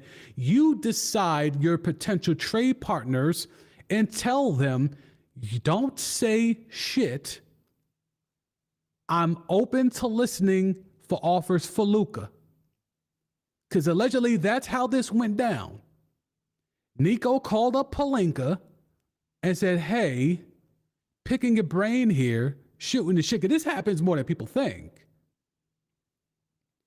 Teams will call and inquire about any and all players, even dudes that we know that are untouchable. You don't think teams called the Bulls and said, hey, what would you give up Jordan for? You don't think teams would call and say, hey, I know you got LeBron, Cleveland, but I mean, would you listen to a deal? Now, you get easily rebuffed, like, hell no, we're not trading him. What are you talking about? Talk to me about something real, and then the conversation moves on. But what if they're being serious? What if they're the aggressor in this? What if Nico is calling you and telling you, yo, LeBron's getting old. I think Luka would look good in purple and gold. And Pelinka's like, you serious? I mean, I like Anthony Davis. I like him a lot. So you're telling me Luka for AD.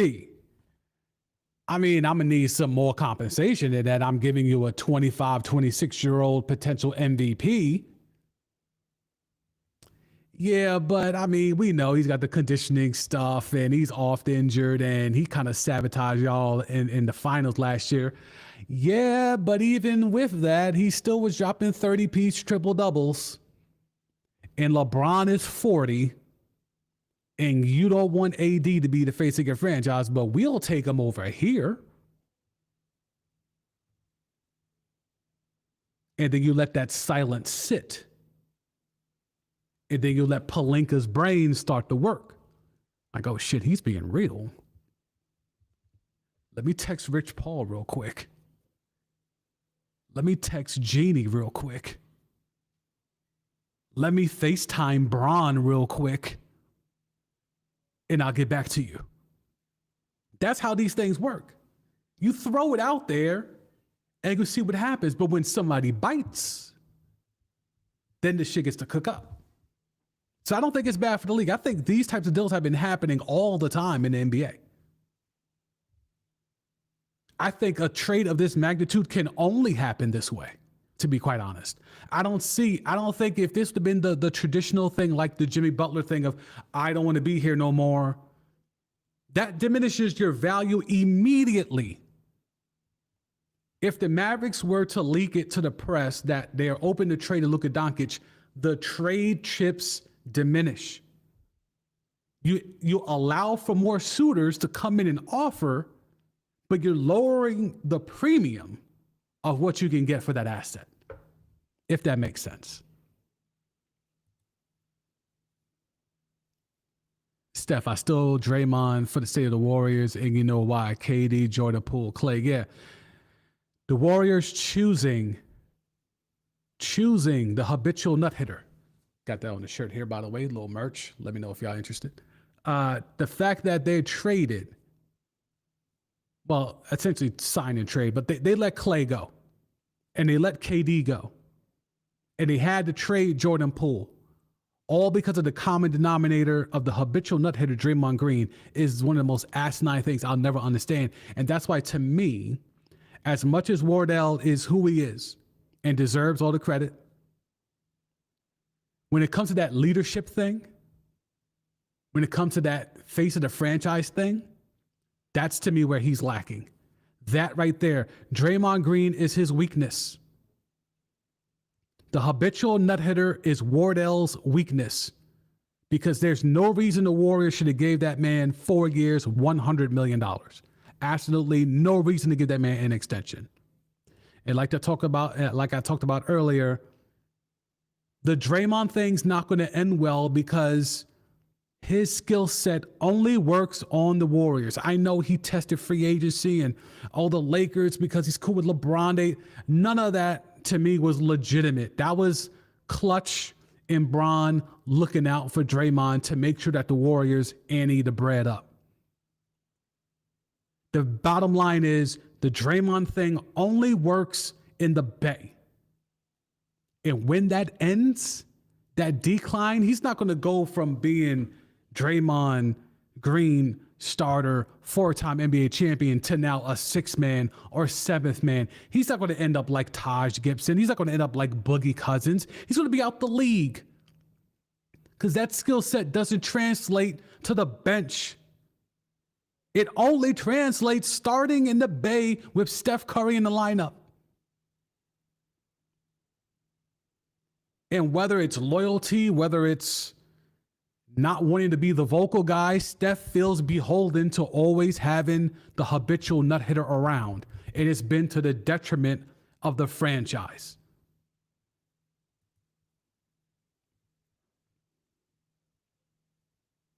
Oh, yeah, good point by Steph here. Never forget Harrison Barnes got traded during warm-ups. Good point.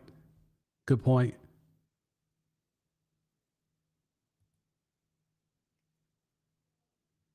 Lewis, now talking about the next trade, can ever reach his potential.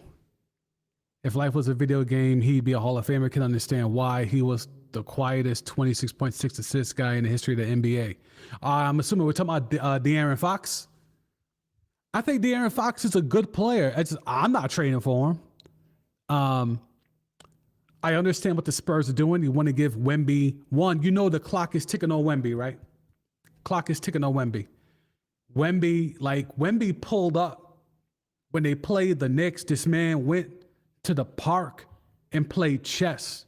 This man was outside. He wanted to be around the people. Like, Wemby's different.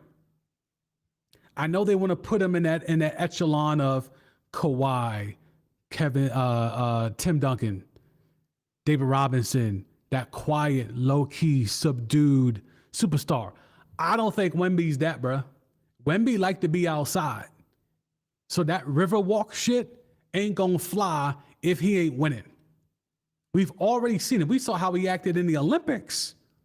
He was mad as hell France couldn't get it done. Like, he took that personally, that France couldn't get it done. And the Spurs, low-key, are a playoff team. They have as many wins this year as they had all of last year. That's the Wemby effect. And the aforementioned Harrison Barnes cooking up. So the clock is ticking. Wemby, he's going to take the second contract, right? So they'll have him for about 7 years, for 7-8 years. But it's that third contract, the real contract, the big money, the Tatum money, the Jaylen Brown $300 million money. That's the real clock. When are we going to have to give this man at that point, it might be $450 million. If the cap keep going up, which I can't see no reason why it wouldn't.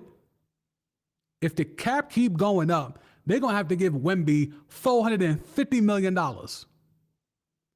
The clock is ticking to get that man for the cheap. The clock is ticking to surround that man and maximize the return on that first round number 1 overall pick investment. So you go out and you get a De'Aaron Fox.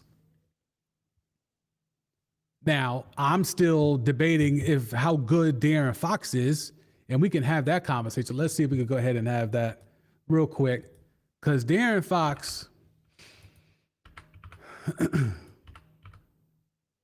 where is he? De'Aaron, there he is. So to Lewis's point, 25-6 for his career. He's 22-6. The question with De'Aaron Fox is, do you trust in handing him the keys? I mean, that to me is going to be the question there. Because to me, he's not a real point guard. So the one thing I can say about the point guard, I know I don't like anything about the point fraud. But the one thing I'll say is that he's been very instrumental into making sure that Wemby gets the ball in the right spot. Now, if you're going to give me the nonsense of how he had earlier where, let me see, where's that tweet? LeBron is going to mentor Luka Doncic, right? If you're going to get that off, if you're going to tell me the point fraud is going to mentor De'Aaron Fox, I might listen. I don't know if I believe it, but I'm down to listen. But here's the issue with De'Aaron Fox. 115 defensive rating, 117 defensive rating, 118 defensive rating. This is worse than Luka.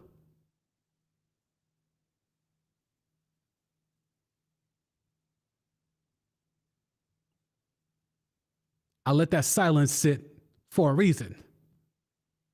117, 118 defensive rating. That's horrible. Again, 110 is like the average defensive player. Average. Or if you're known as a good defender and your defensive rating is 110, that means you're surrounded by guys who can't play defense. So like AD, I think, had a 110 defensive rating one year, but the Lake Show was horrible on defense that year. So AD's defensive rating plummeted, or in this case, went up because of it. But AD, when he's on a good team, he's in that 107, 106. I think we saw a 102 or 100 defensive rating. Like, he's that impactful. So 110 is average. The lower the number, the better you are at defense. This man is a 118, 117. And now we're going to put that around Wemby. Thank God he's going to have Wemby, because Wemby's going to have more shots to block, because everyone gets by De'Aaron Fox.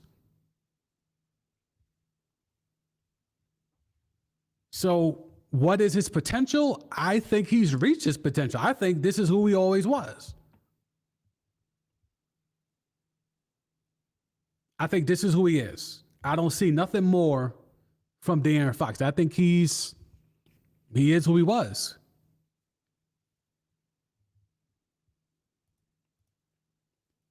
So if I need that merch, hey, say less. Say less. Say less. I'm going to be doing a lot of merch stuff. I got the equipment, handle my business, investing yourself. Go ahead and get the right shit and invest. And yeah.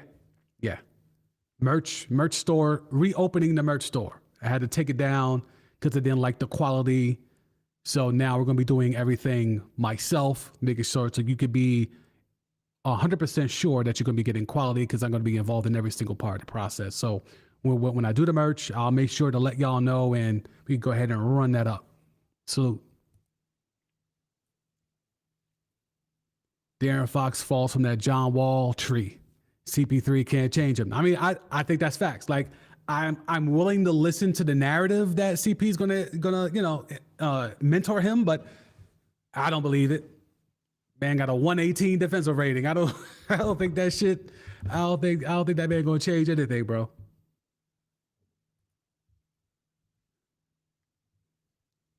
Yeah, good one for sure.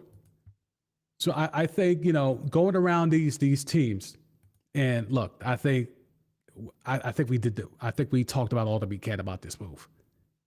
De'Aaron Fox is a good player. Some would say really good, sure. But now next to Wemby, he's not. How many shots was he taking? See, he was playing with Sabonis, and Sabonis was Sabonis gets triple-double, so he likes to pass and move the rock. I don't think he's going to get as many shots in Sacramento as he's about to find out in San Antonio. Because Wemby gets his shots now too. This man's getting 20 shots a night. I don't know if he's about to be getting that. Because Vessel got to get his. Castle's got to get his. Yeah, De'Aaron Fox numbers should be dropping. At least if you're a Spurs fan, you hope that De'Aaron Fox is not out here trying to get 20 shots a night. And I think that's been the problem. Domantas Sabonis is more impactful, yet he had to take a backseat to De'Aaron Fox.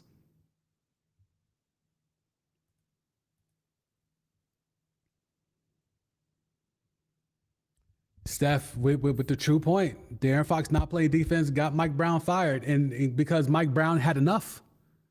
Mike Brown had enough and spoke truth to power and put it out there.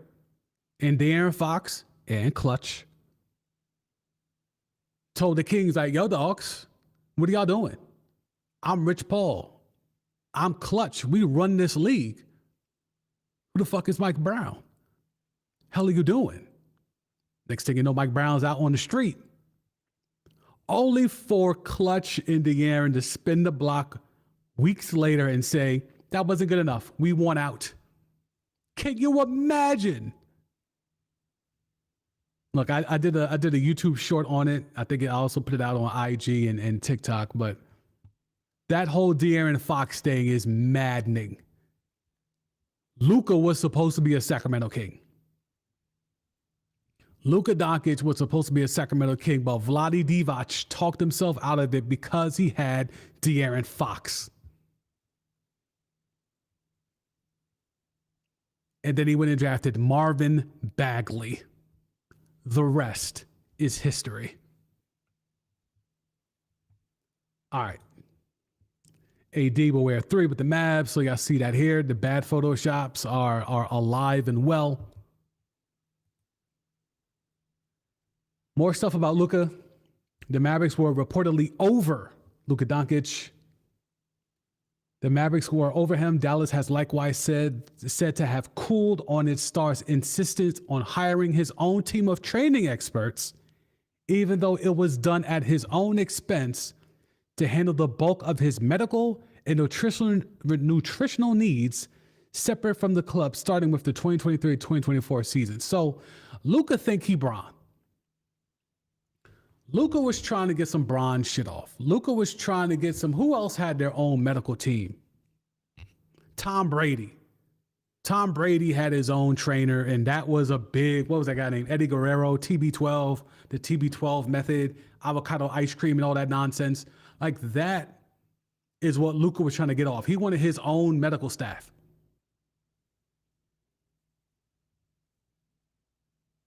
Now, Kawhi Leonard would have told him, you better fight for that, because Kawhi to this day still blames the Spurs for fucking his knee up. And that knee has never been the same.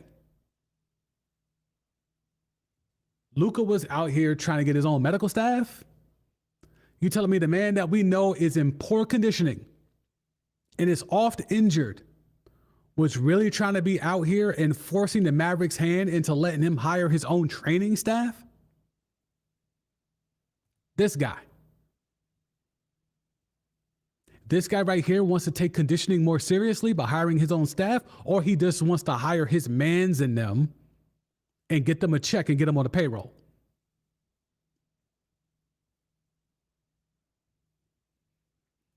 I'm telling you, as much as people are looking at this move for the Lakers as, oh my God, Bron and Luka, oh my God, Luka's going to be a Laker. LeBron's going to pass the baton.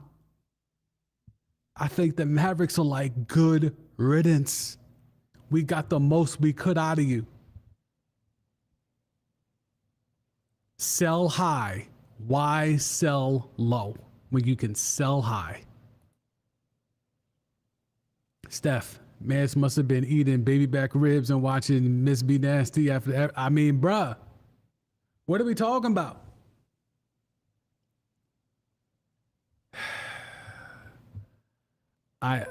There's so much here. There's so much here to unpack here. Luka won Russell Wilson and Nico wasn't having it. Hey, bruh. Nico, I'm telling you, and Barkley has been making the rounds. He's been doing a lot of press, and he's been praising Nico. And this is one of the few times where I'm going to ride with management. And I am not that type. If you know my content, I am very much pro player. But I'm also pro player. I'm only pro player in the sense of players need to get their worth. They deserve to get their worth. Luka has been getting his worth. This franchise has bent over backwards, acquiescing every demand. They got Rick Carlisle up out the paint for Luka. They drafted Derek Lively for Luka. Dirk stepped aside for Luka. Luka made Jalen Brunson leave and scapegoated Latvian world star Kristaps Porzingis. Even though there was data that showed that it was neither Jalen Brunson's fault or Kristaps Porzingis' fault as to why the Mavericks struggled when they were there, none of that mattered. Luka said what he said. They got rid of them both.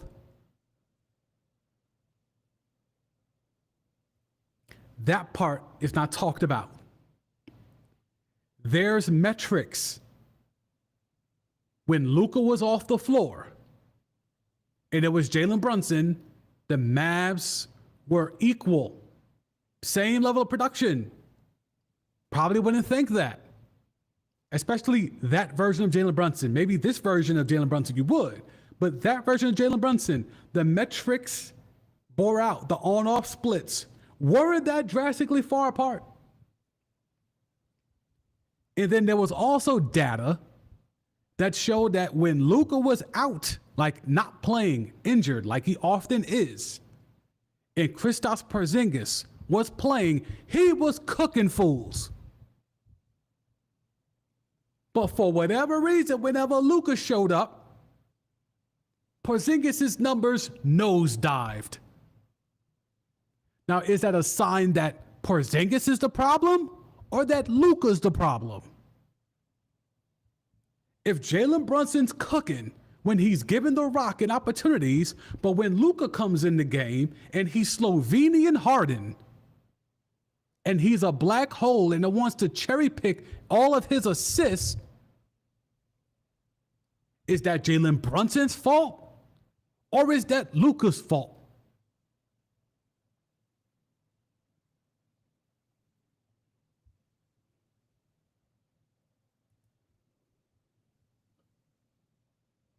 Lewis, I'm reaching here. That's the warning. I was worried that since Luka not American, he wouldn't have that edge to prove anyone wrong and may go to NBA Europe. Yeah, that's quite the take. I mean, I think in the 90s, that take would have been relevant. I think in the 90s, you could have got that off. If this was, let me think, if this was Andretti Bargnani, it would rock. You would be able to get that off. But I think we've seen too many Euros cooked since then to have that take. But I see it. And Luka, look, Jokic doesn't look like he's in shape. However, he plays damn near 40 minutes a night. Tibbs would love him. Jokic is hardly ever off the floor. Does Nikola Jokic look like he's in shape? No. But magically, he is. Now, Luka, you would think, and we looked these up yesterday, but let's see if we could pull them back up. Luka hasn't played a lot of games. The most games Luka has ever played in the NBA season is his rookie year. We looked this up yesterday. 72 games is the most games Luka has ever played, and that was his rookie year. He has not beat that since. You see it here, 72. That was rookie year. 61, 66, 65, 66, 70. And now 22, and he's missed about, 20-something games already? So he's not even going to crack, he might not even crack 60 games this year. He's probably going to be in the 50s. So again, if you're Dallas, you're selling high. Let the Lakers think they got their future face of the franchise. Let them think that. Meanwhile, we know this man is oft injured and his training and conditioning is so bad. And now he's trying to hire his own training staff when we can't even get you to come in here in shape. You think you Bron? You got a hyperbaric chamber? You dropping $1 million on your offseason regimen? Your body upkeep like Bron? Well, maybe now that he's a Laker, he is, right? Maybe now that's part of the mentorship. We talked about the mentorship, right? Maybe this will be part of the mentorship. Bron going to teach that man how to take care of his body?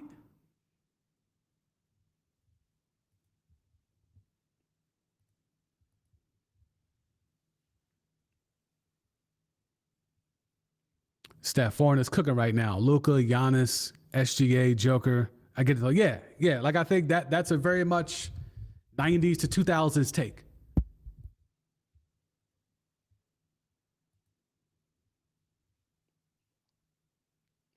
Not worried about the conditioning, just if the trade would deflate him mentally. Oh, I don't think that's a thing. Like they said he was crying, right? They said he was crying. There was reports that when he got word of the trade, he started crying. And I think that's fair for someone that is, 26 years old, 25, 26 years old? But outside of that, now it's just time to go hoop. It's time to go hoop, bro. Like, you had your moment, you cried, okay, you get it out your system. And then you move on, and then you pivot.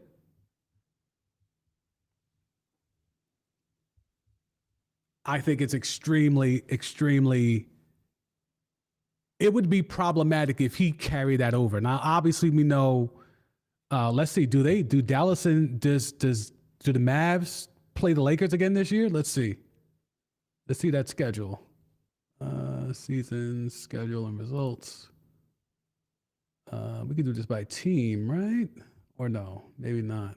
Okay, maybe go back to the Dallas page. Let's see, because you know that'll be a thing. That will most certainly be a thing. Mavericks, I need their seeds. I need their schedule and results. There we go. Okay. Lake Show. Let's see. There's a home game, April 9th. If he comes back, and the report is, yep, that's the they go to LA. They go to LA in a few weeks. AD's return. Get the video tribute ready at Staples. February 25th. Does Max Christie get a video tribute? February 25th. So they literally go to LA in a few weeks. So AD returns in a few weeks. Will Luka be playing by then? Allegedly, he was supposed to be on the way back prior to the All-Star break, but I mean, that's like in a week and change, so I don't know. And then the Lakers go to Dallas at the end of April. So in theory, if Luka's hooping, he goes to Dallas at the end of the regular season. So whatever emotional stuff, he could get it out the way. AD returns to LA. They do the video tribute, and then Luka, the big return is this date, April 9th. That is the big one right here, April 9th. Wednesday, is that a Full Letter Network game? Definitely not TNT. Somebody's gonna have this game on the air. There's no way, especially if Luka's playing. If Luka's playing, this game will be on national TV somewhere. This game will not be relegated to regional networks. Somebody's going to publicize this game. Windhurst is going to be in the arena. Like, everyone's going to be there.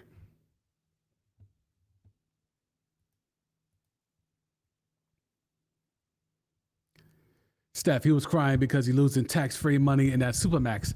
Yeah, that's definitely a factor. That's definitely a factor. Although, let's see if I can find the tweet. I tried to find it yesterday and couldn't. There was a scenario where he could make some of the Supermax money back, but he would have to take the extension this off season, and then he would get like the 10-year bird rights thing. I believe it's. Let me see if I found the tweet. Let's see.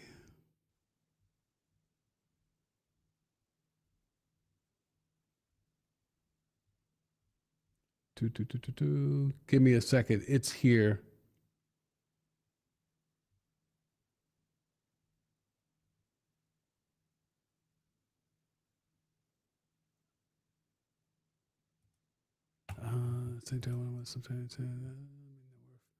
Yeah, 350 million. God damn, I can't find that tweet. All right. I promise to find that tweet at some point, and I'll just retweet it from my own account at DSamD. But there was a tweet that kind of broke down the scenario where there's kind of like a backdoor way Luka could make the Supermax money back. It's just going to take a while.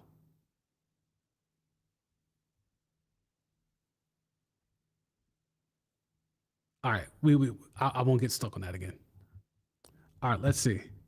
Couple more minutes and then we'll slide up out of here. I appreciate all of y'all for tapping in. If you haven't subscribed to the channel, go ahead and do that. If you haven't hit a like on the video, go ahead and do that so the algorithm could do what it needs to do and spread this to the people. I'm going to have a video as soon as Jimmy Butler gets traded. I'm going to have a video destroying Heat culture because it's a myth. As soon as Jimmy Butler gets traded, if he does get traded, this man is now telling the Warriors, I don't want to go there. You talk about letting stuff leak, right? So we talked about should the Luka thing have been mentioned publicly to drive up the price? Well, how has that worked out for the Heat and Jimmy Butler? Has the price gone up now that everyone publicly knows Jimmy Butler wants to leave and the Heat are actually willing to let Jimmy Butler leave? Has the price gone up for him? And that's why you move behind the scenes. Because if word gets out that you're shopping Luka and it doesn't work, now Luka, to Lewis's point earlier about him being emotionally, going through it, how would that have looked then emotionally? You're the face of the franchise and they try to trade you and couldn't get it done and the whole world knows it. That's just as bad, almost worse even, than actually getting moved out of nowhere. I would prefer to get moved out of nowhere than to know that they try to get rid of me and they couldn't even get that right.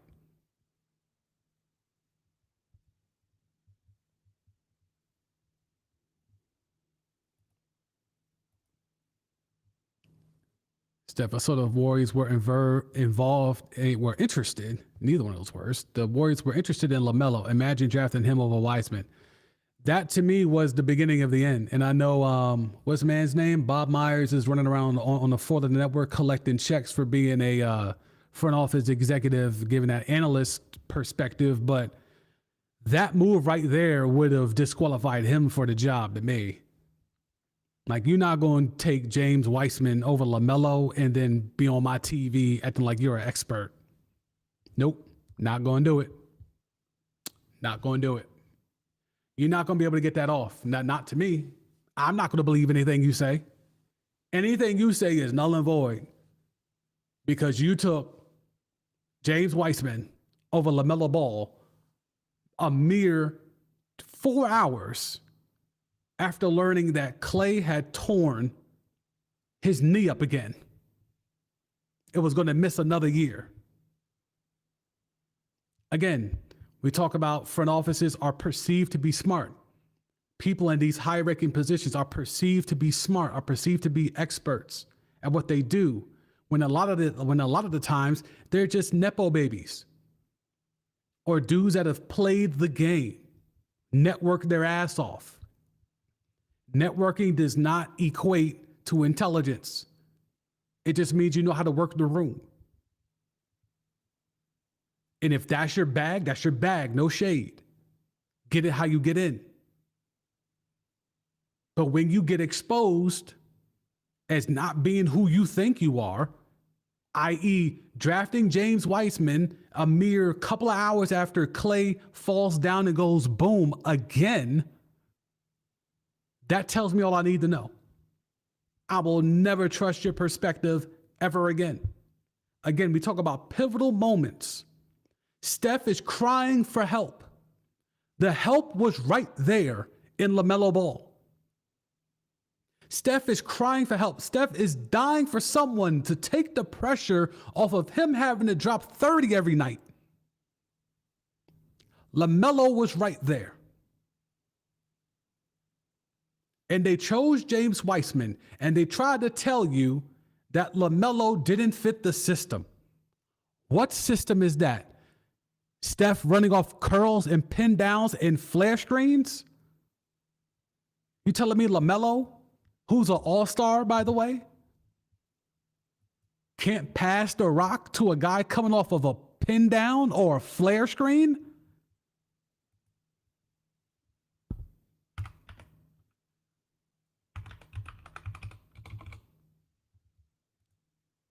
This guy, all-star guy, rookie of the year guy.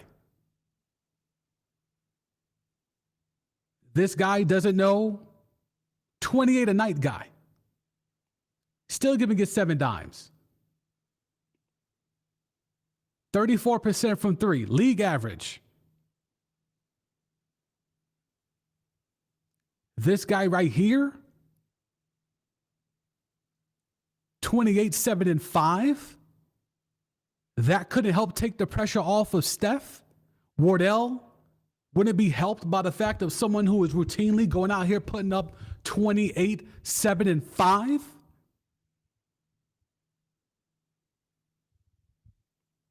Make it make sense, bruh. Make it make sense. These people are not as smart as they perceive themselves to be. They're not as smart as y'all are told that they are. I'm telling you. I've had the privilege to work in a couple of different industries and make it to a pretty respectable level where I have access to high up people. They're not as smart as you think. Trust me. If you don't want to believe me, go listen to Dominique Foxworth when he talks about his experience being in the NFL Players Union. It was an NFL Player Union rep. And he's a dude that went to Ivy League and got MBAs and all types of shit. He's one of them.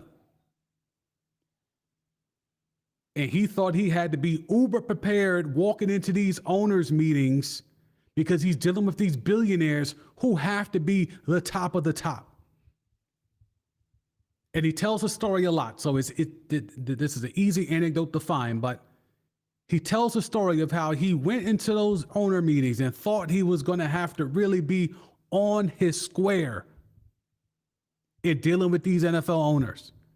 And after a couple of minutes of the meetings, he realized, oh, these dudes aren't that smart at all. At least not football smart.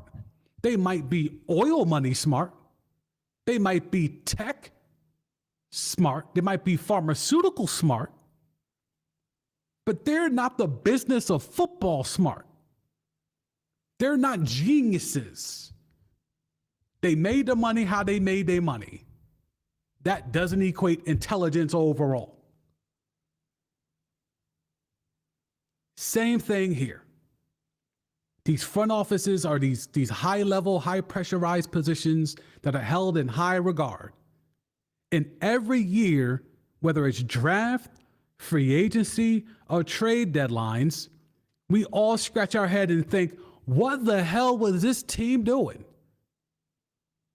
What the hell were the Warriors doing drafting James Wiseman just after finding out Clay fell down playing pickup, and you pass on LaMelo, who could have been a splash cousin before Jordan Poole was?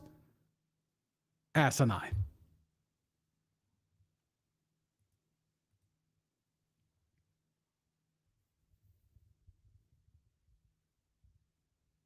This is big facts here. Steph May makes a great point here. Mans can feed scary Terry Rozier, but couldn't fit with Steph Curry. It doesn't make any sense. There's no rationale to sell on why LaMelo Ball could not fit with Steph. There's no rationale. Steph is crying for help. He wants KD to come back. He wants LeBron to pull up. Meanwhile, LeBron snipes Luka from Kyrie, and KD is trying to find a way to snipe Jimmy Butler. Wardell is stuck with A. Wiggins, overpaid, habitual nut hitter, Looney, Moody, Kuminga, Pod. Like, come on, dogs. That's why Wardell is crying for help. You know why that squad can't better? Because y'all put y'all faith in the wrong one, and that's the habitual nut hitter.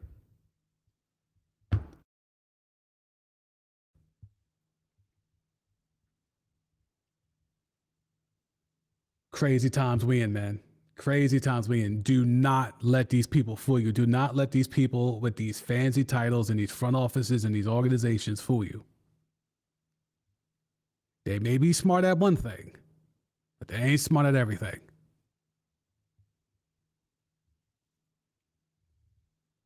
All right. This stream went way longer than I thought, but I appreciate y'all for hanging in with me, hitting that chat. Appreciate Steph, Scrub Zero, Lewis for pulling up. Salute to those that are tapping in, watching. If you found this today and you want to tap in, go ahead and hit that subscribe button. If you're tapping in and you enjoy this type of content, I come on and do live streams about sports, get more into the tech space as well, trying to branch out, expand the audience there, expand the content. Don't want to be boxing as just a sports guy. I have way more knowledgeable things outside of just sports as well. So trying to branch this thing out. But the bread and butter is sports. The bulk of this channel was built on the back of my opinions on sports, but looking to bring more people into the circus tent, more people into the fold, some tech folk. So you like that combination of learning the technology that I use to do stuff like this, to have the ticker and bring up the chat screen and be able to hop to tab, all that type of shit. That's what I'm going to be like trying to showcase here, in addition to equipment that I use and all that type of shit. So if you're into that, you like this, the mix of sports and tech and how the two combine, feel free to tap in and subscribe to this channel. So I'm going to head on out. I appreciate y'all. I'm going to try to start doing these live streams weekly again. You know, my days off are Sunday and Monday. So as long as things ain't lifing, I should be able to hop on and at least do one stream a week, in addition to putting out the DCMD podcast and other standalone videos here on the channel. So I will be putting out weekly content in some form or fashion. So you'll be hearing from me a lot more. Salute to those that have been subbed for a while. Y'all been riding with me as I've been going through a lot of things, but I think we're in a decent space now. So appreciate the feedback, appreciate the loyalty and subs coming back and tapping in with the content, looking to grow this channel more and more. So salute to y'all. Share the word, DCMD, Timeline T. We out.